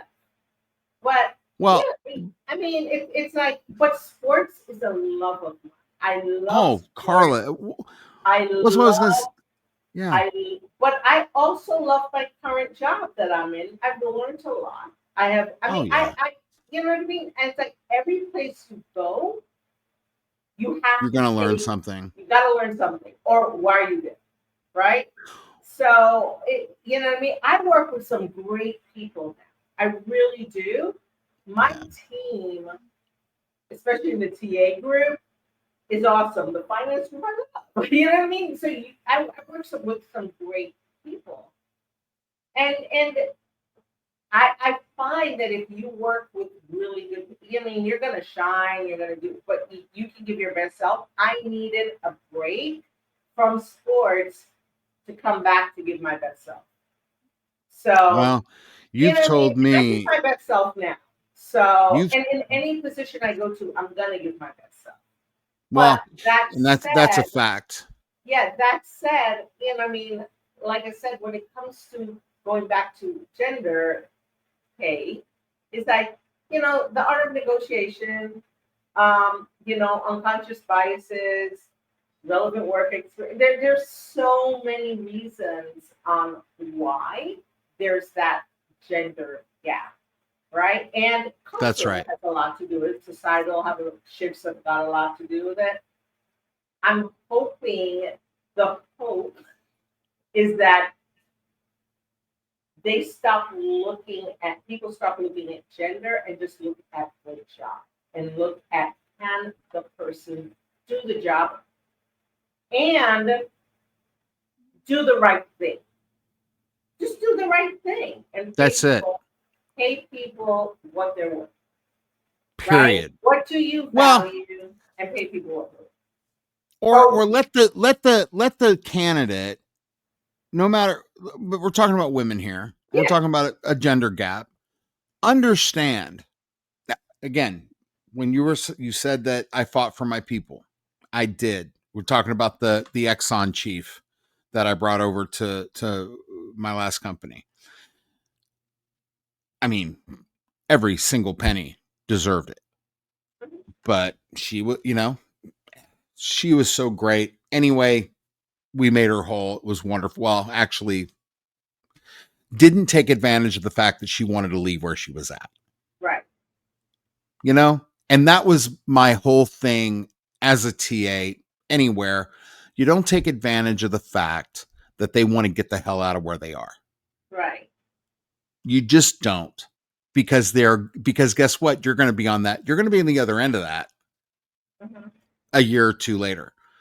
But, you know, go into it instead of going into any job or any negotiation already feeling, and that's the thing that's killing a whole generation of people right now.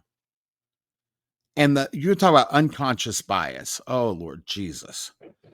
If you go in to a negotiation as a woman of color, I don't know, a woman of transparency, whatever you want to call it, just a woman.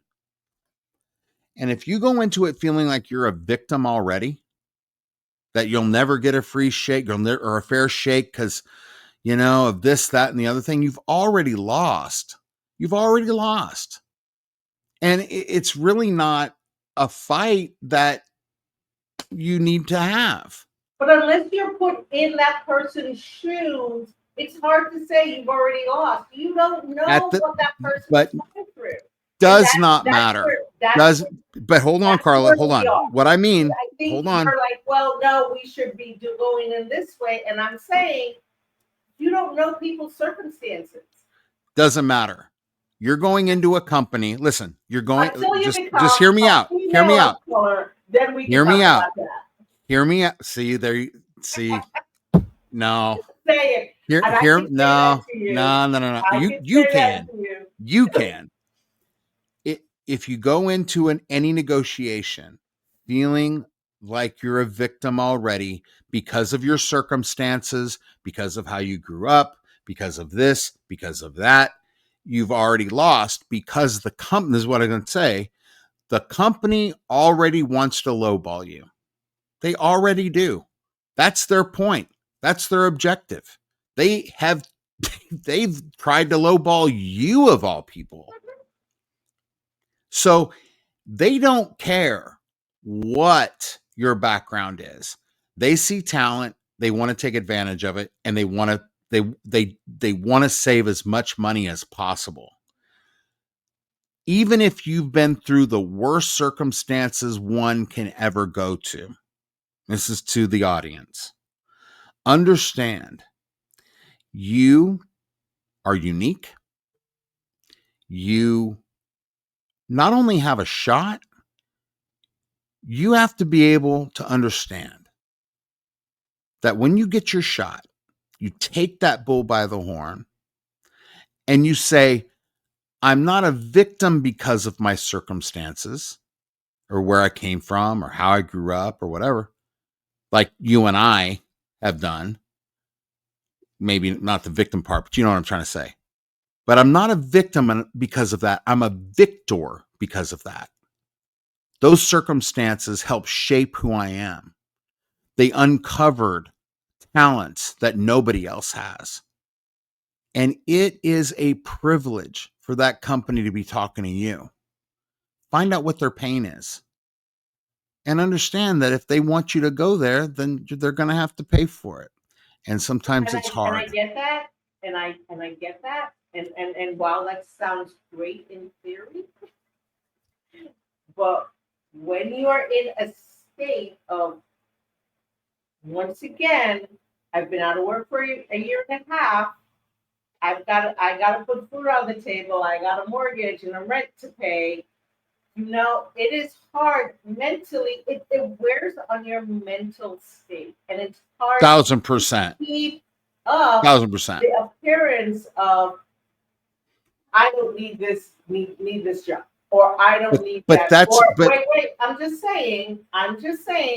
It is a much harder thing to walk in with that confidence. Now, you might have that fake confidence, but it's hard because mentally, it's a hard thing to do. But it's two different things we're talking about.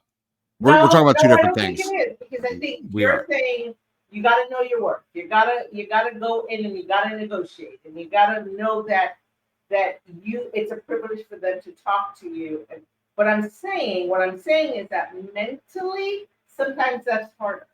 That's harder to go in with you don't know. If you're in a special circumstance and you're like, oh God, you know what I mean? You might know all of these things, but projecting that out sometimes can be a little harder, is what I'm saying. I have had great support system around me where when I get to that mental state, hell, I've called you sometimes. That's right. I'm like, where I am the lowest of lows, and I'm like, I don't think I can do this. And you're like, and you built me back up. I have my support system around me has built me back up, where I'm like, no, you're right, but it's still hard for me to project forward.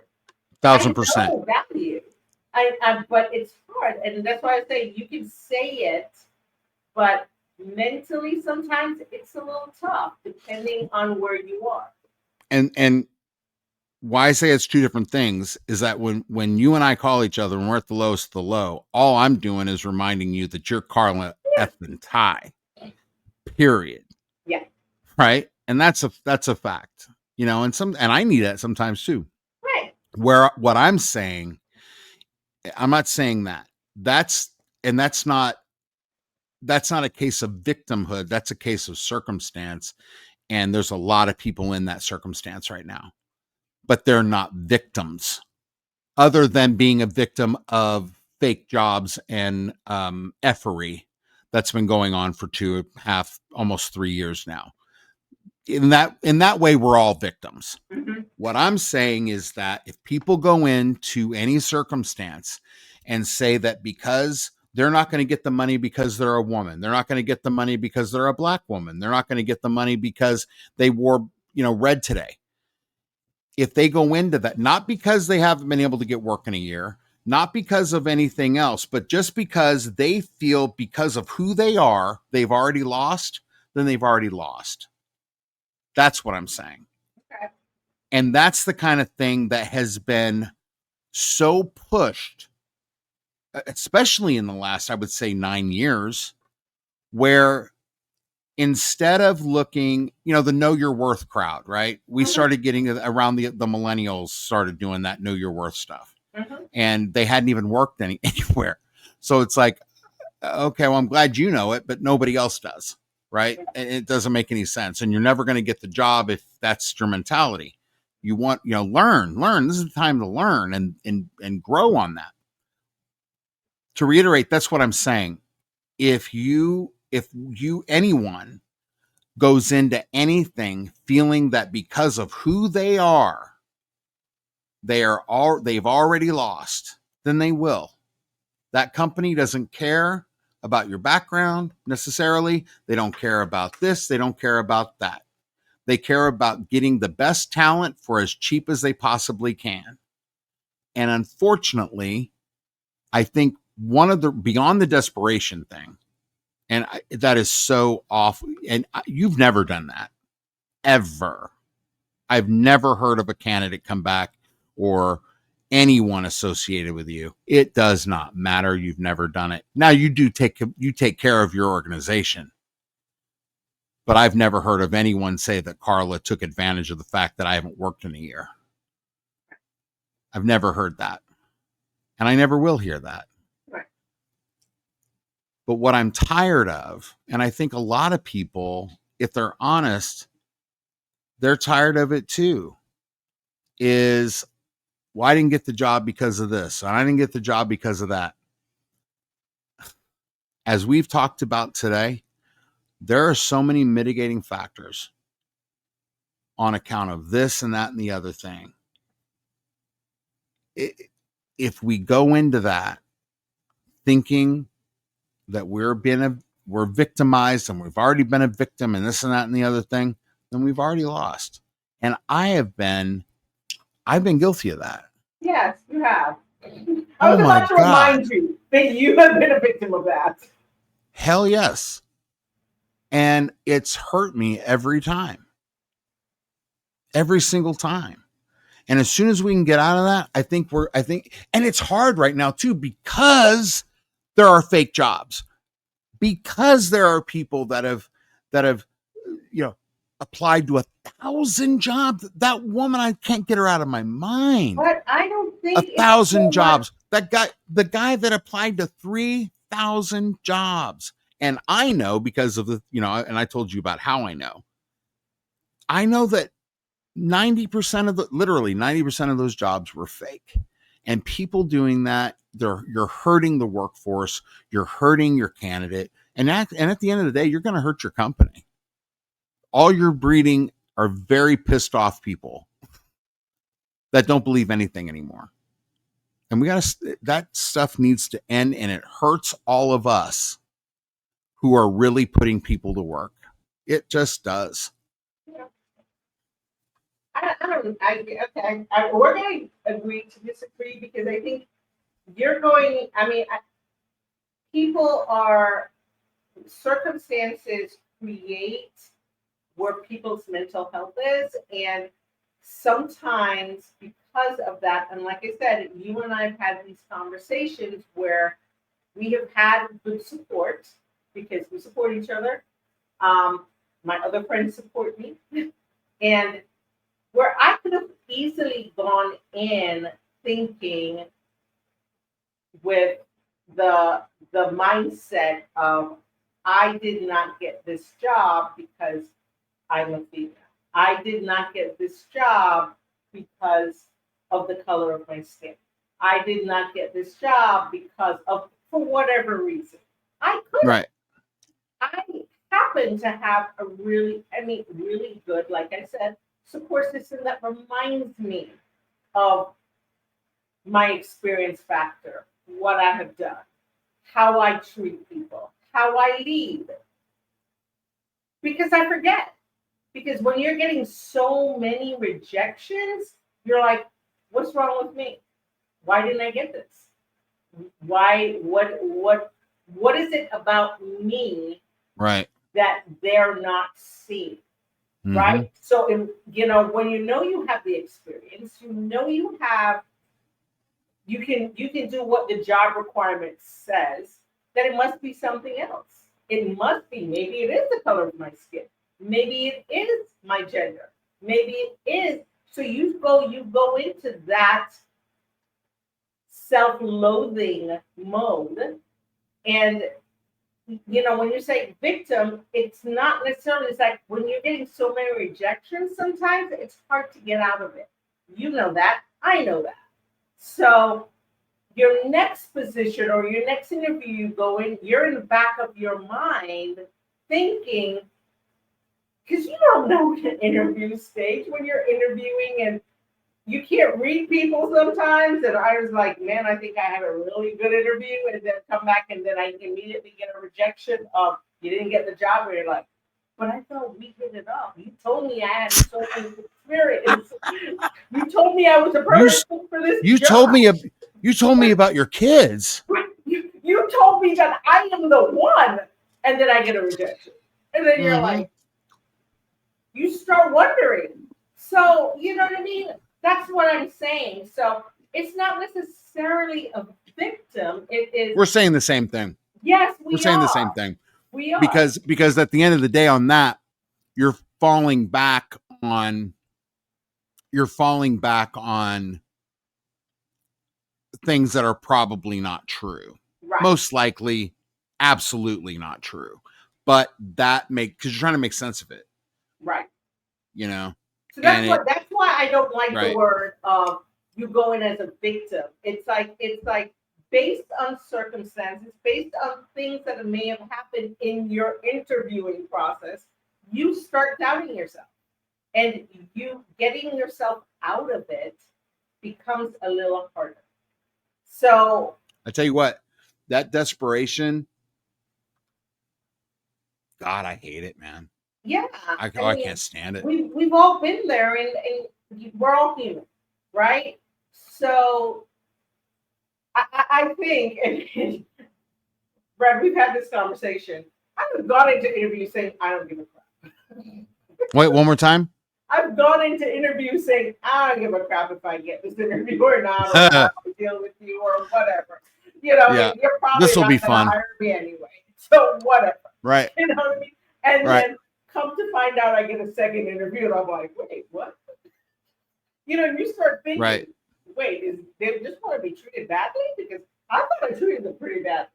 I just didn't care. Yeah. You know what I mean? It's like, because I'm over this crap.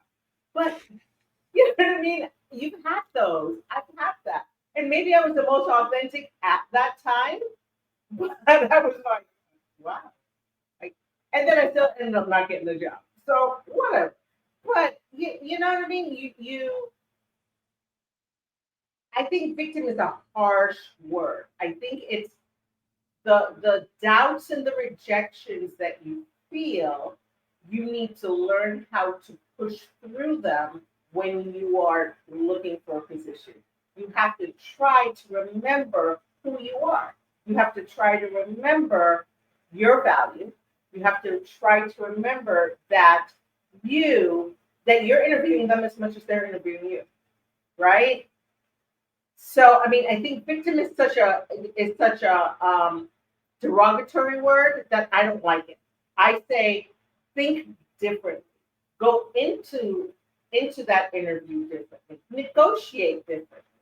And just know whatever circumstances that you're in, it'll get better because it eventually you will, as I like to say, you have to see the rain before you can see the rainbow.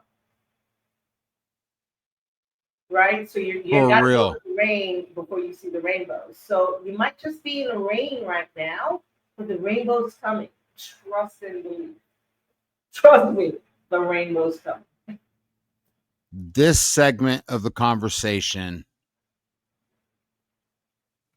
is so valuable. We're literally saying the same thing in different ways that would trigger. We're saying the same thing. But because of the word, it triggered a different sort of response in you. But I guess my point is that any issue like this, and again, when was that? Was that it yesterday when we talked? 12 hours ago old when I realized, and you told me, I never saw it because I fight for my people. Yeah. And I do. And that's the truth. And then I had to think about it. And it's like, that's interesting. And then in the course of this conversation, we've uncovered things Mhm. that are uncomfortable truths, Yeah.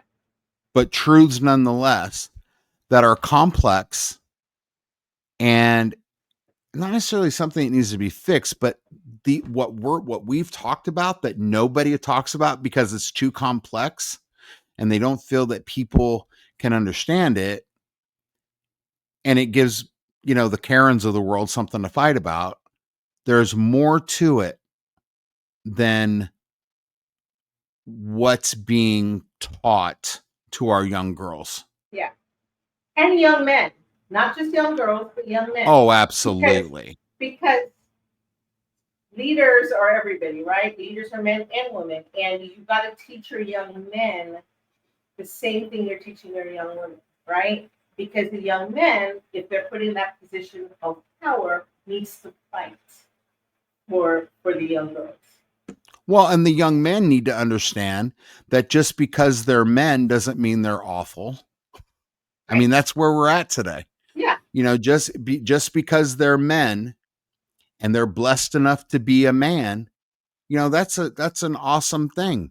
Just because you're a girl and you're blessed enough to be a girl, that's an awesome thing. Yeah. This the division stuff for the sake of other issues and movements is silly, and it's killing us as a society. Yeah. We really need to teach our young men and teach our young women that when they are in a position of authority, okay, it's incumbent upon them to fight for their team and to be and as well as I do, you had managers under you, Mm-hmm.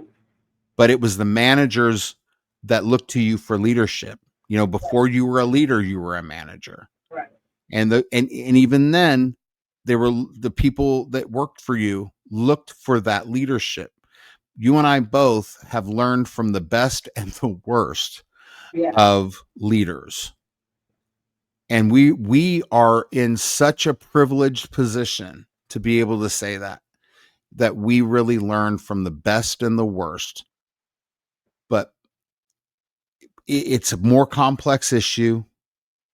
It's one that if you look at it with sober eyes and really a reality, you don't have to be a harsh reality, but the reality is that if we don't teach our young women, our young girls, and our young men and our young boys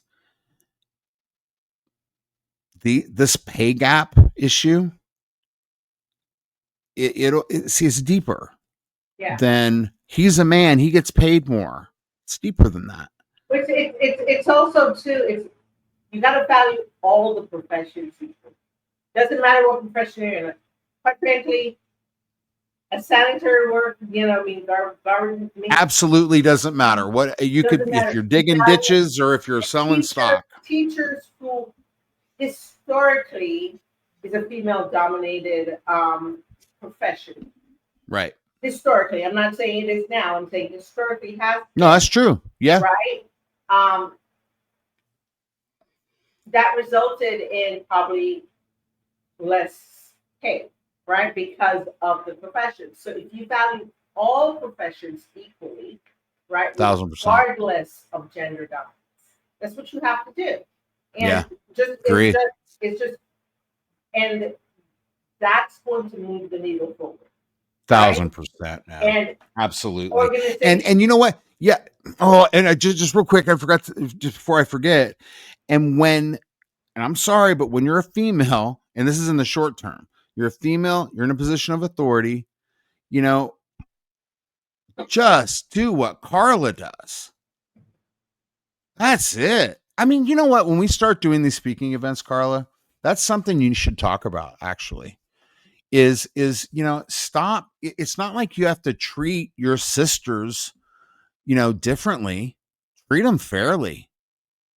Just do the right thing. That's all you Just do do. the right thing. That's My it. Why my is it so my hard? mentor tells me that all the time. Do the right. I can't. She cannot understand why people just don't do, or organizations just do the right Do thing. the right That's all thing. you have to do. If you have if your income and benefits, right? You have a Hmm. compensation philosophy. You want to attract talent. You've got to meet the market or exceed it. You cannot laugh, right? And it does not matter what your gender is. It's just you're paying what the market is, or you're leading the market. Period. It doesn't matter. When we did this at the Raiders, and I also did it in a nonprofit when I was there too, is that we hired we did unconscious bias, first of all, training, but we also did unconscious bias hiring, where we scrubbed name, gender, anything that would be a factor of people with their unconscious bias, because that's what it is. It's unconscious bias. We scrubbed all of that out of the resume, and people did not know who they were interviewing. They were looking strictly at resume, experience, and they do the job until they met them. When they met them, that's, I mean, so now they're already speaking about their resume. We're giving them questions, same questions that everybody's, you're asking the same questions of everybody. You're not changing it up. These are the questions state the point. That way you can do apples to apples when you do a evaluation on who is the right fit, right? So I mean, and to just take it out of the equation, and then once again, here's your benchmark, and this is what we're paying. If we say as an organization we're paying 50%, that's what you're bringing the person in. It does not matter what gender is. We're bringing the person in 50%. Period. Whoever you And at the hire, that's what we're paying. and It's an easy fix. and with that, one day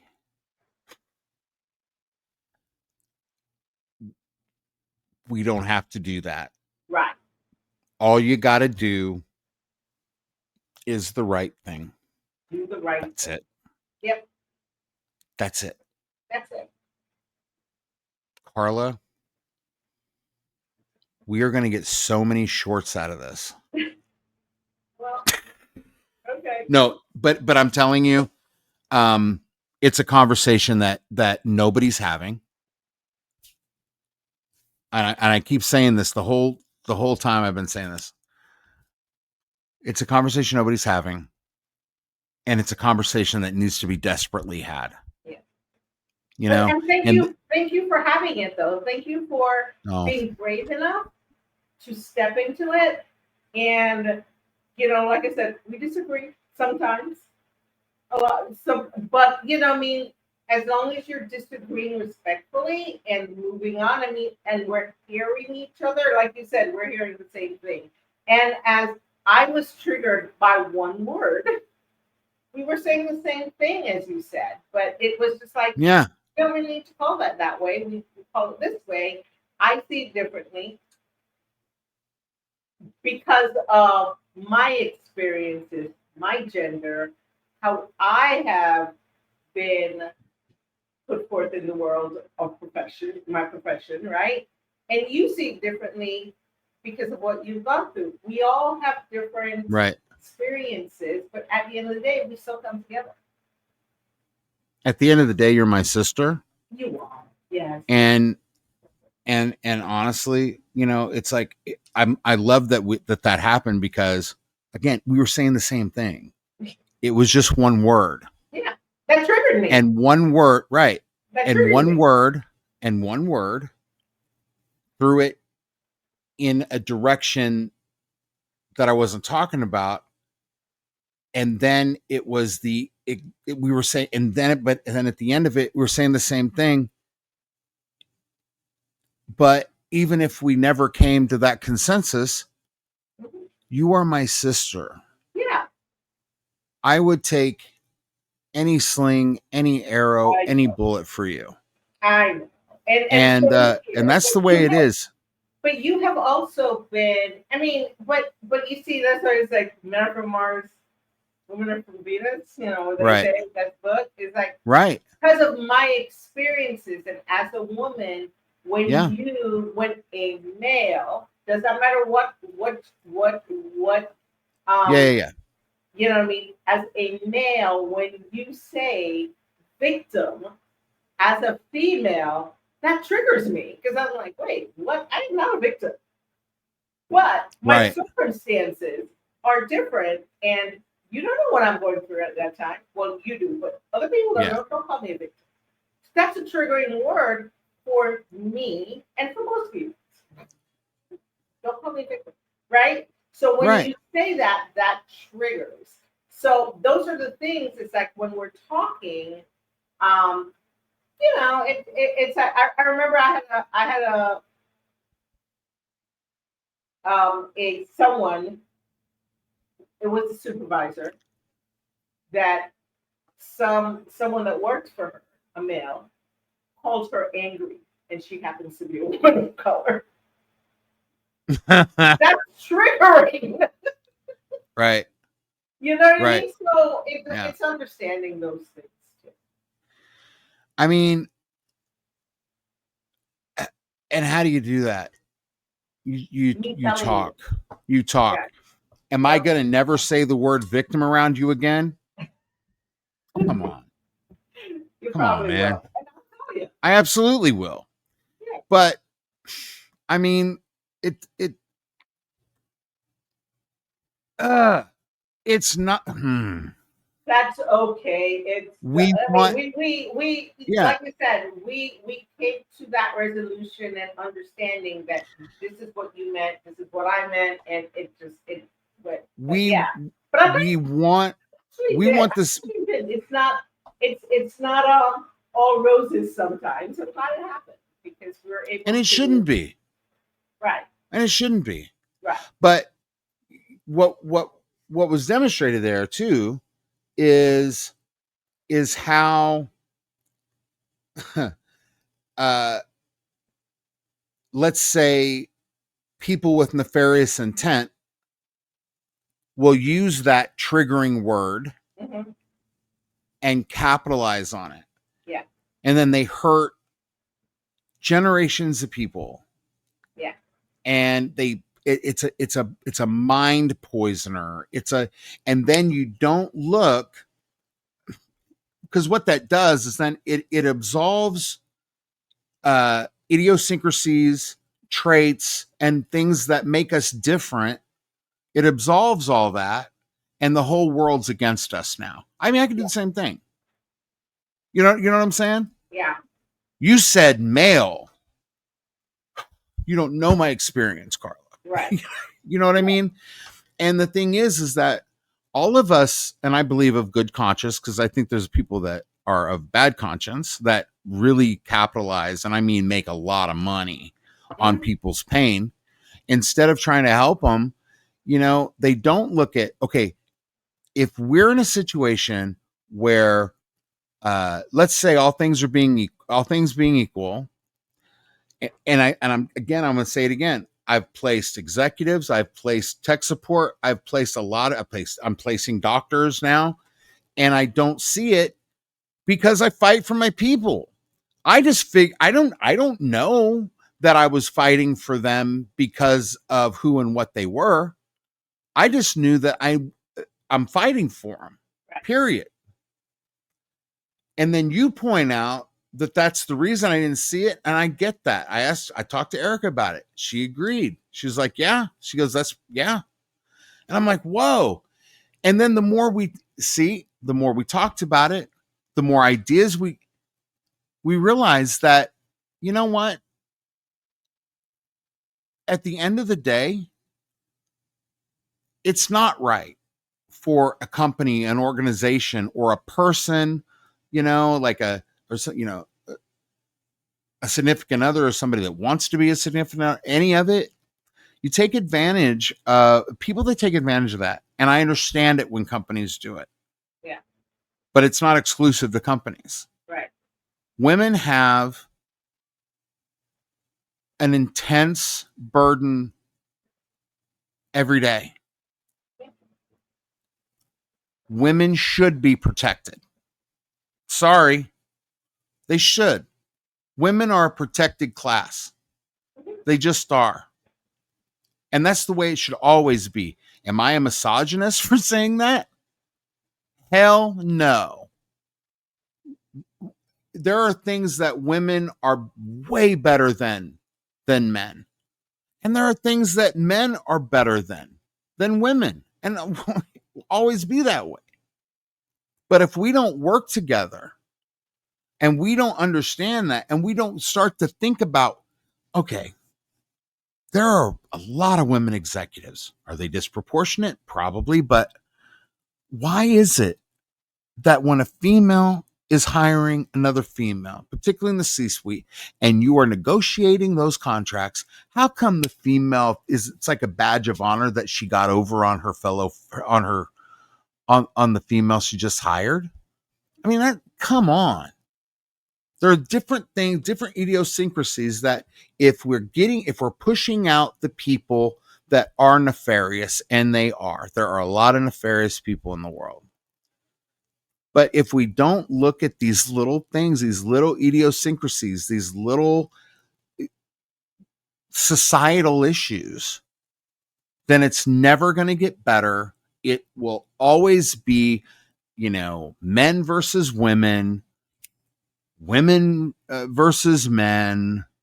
And there will always be an how do I say it? An unnecessary enmity. You know what I'm saying? I understand what you're saying. Completely unnecessary. Yeah. And that's the way we're going to, that's the way we're going to erase this pay gap. That's the way we're going to erase it. It is getting better as young women and young men are standing up for each other. And that is happening. It's just there it is. It's taking time. But standing up for each other. Right. I love that. Mm-hmm. At the end of the day, that's what it is. If you want to get a hold of Karla and I, please call. We're available to speak to your group. I love it. I absolutely love it, man. And thank you. Thank you. You're welcome. I'm going to take it. I'll take a hit on it, but I want the hit. If I'm going to get hit. You think you're going to take a hit? Yeah, because people, before they listen to it, they're going to hear the word. Oh, okay. And they don't know me. And they don't love me. Mm-hmm. You do. That's true. I do. You see what I'm saying? Mm-hmm. And so maybe when they're done leaving their nasty comment, they'll come back and understand that what we're saying here is deeper than what people are being told now. Well, what I say all the time, and I tell my nephew this every time I talk to him, I said, what other people think of you is none of your business. What other people think of me is none of my business. That's their thing. You know what I mean? Yeah. I stand in my power, and you stand in your power, and you know what I mean? We're having a conversation, and like I said, like we said, until people start fighting for each other, and it is, people are starting to, I mean, it'll hopefully this gender pay gap will will These cease to become the past. exist. Yeah. Cease to exist, and then the ones that try to take us back will be exposed. Yeah. The ones that try to exploit people's pain will be exposed. Yeah. I'm trying to see the good. I try to see good in this world that we're living in.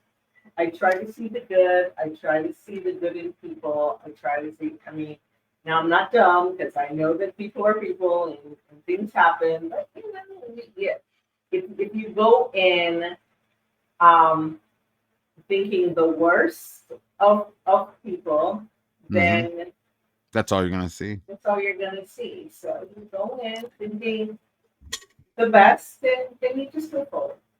Well, I'll leave it with this, and Mike would absolutely agree with me. If you need to see the good in the world, look in the mirror. Aww. Guys, we're gonna skip final thoughts today. Thanks for tuning in. Karla, thanks for doing this with me. No And worries. Anytime. in a lot of ways, well, thank you. And in a lot of ways, thanks for opening my eyes to a few things, and thanks for doing the show with me. Because like I said, anytime. Only you can get me to do podcasts. You know that. Well, I tell you what, it'd be funny after this airs. We'll send it to Pearl and Nicole, and then we'll see if they're going to debate us. They're going to debate. That's what I'm saying. We moderated it last time. We'll see if they're going to debate us, guys. For all of us at Work Your Career Wednesday. Oh, and get ready. Karla, I forgot to tell you about this. This is going to be really great. Mike Honeycutt and I are developing a spinoff called Red Letter Friendly. And that is, we don't live in a day and age anymore. And you love this. You're going to love this. We don't live in a day and age anymore where we have to hide our faith under a bushel anymore. We just don't live in that world anymore. Thank you, Jesus. We don't live in that world anymore. And this show is going to be about that. How do you navigate, your faith, whether it's attacked, how are you going to navigate that? And how do you keep it in a very tumultuous time? And you're going to, when you come on, it's going to be so great. Because you got that down. I love it. But get ready for Red Letter Friendly, and then Jane's Physical Therapy, Puente Coffee. Get some coffee. www.puente. I think it's puentecoffeeco.com. You'll love it. It's great. And you know what? For my wife Erica, and for my sister Karla, and for all of the amazing women in my life and her life, and all of the experiences and just incredible sacrifices that they've made for us, know this, that we love you and God bless you. Let his face shine upon you and give you great peace. Be excellent to yourself and each other, and we will see you next week. Keep praying and keep thinking. We'll see you later.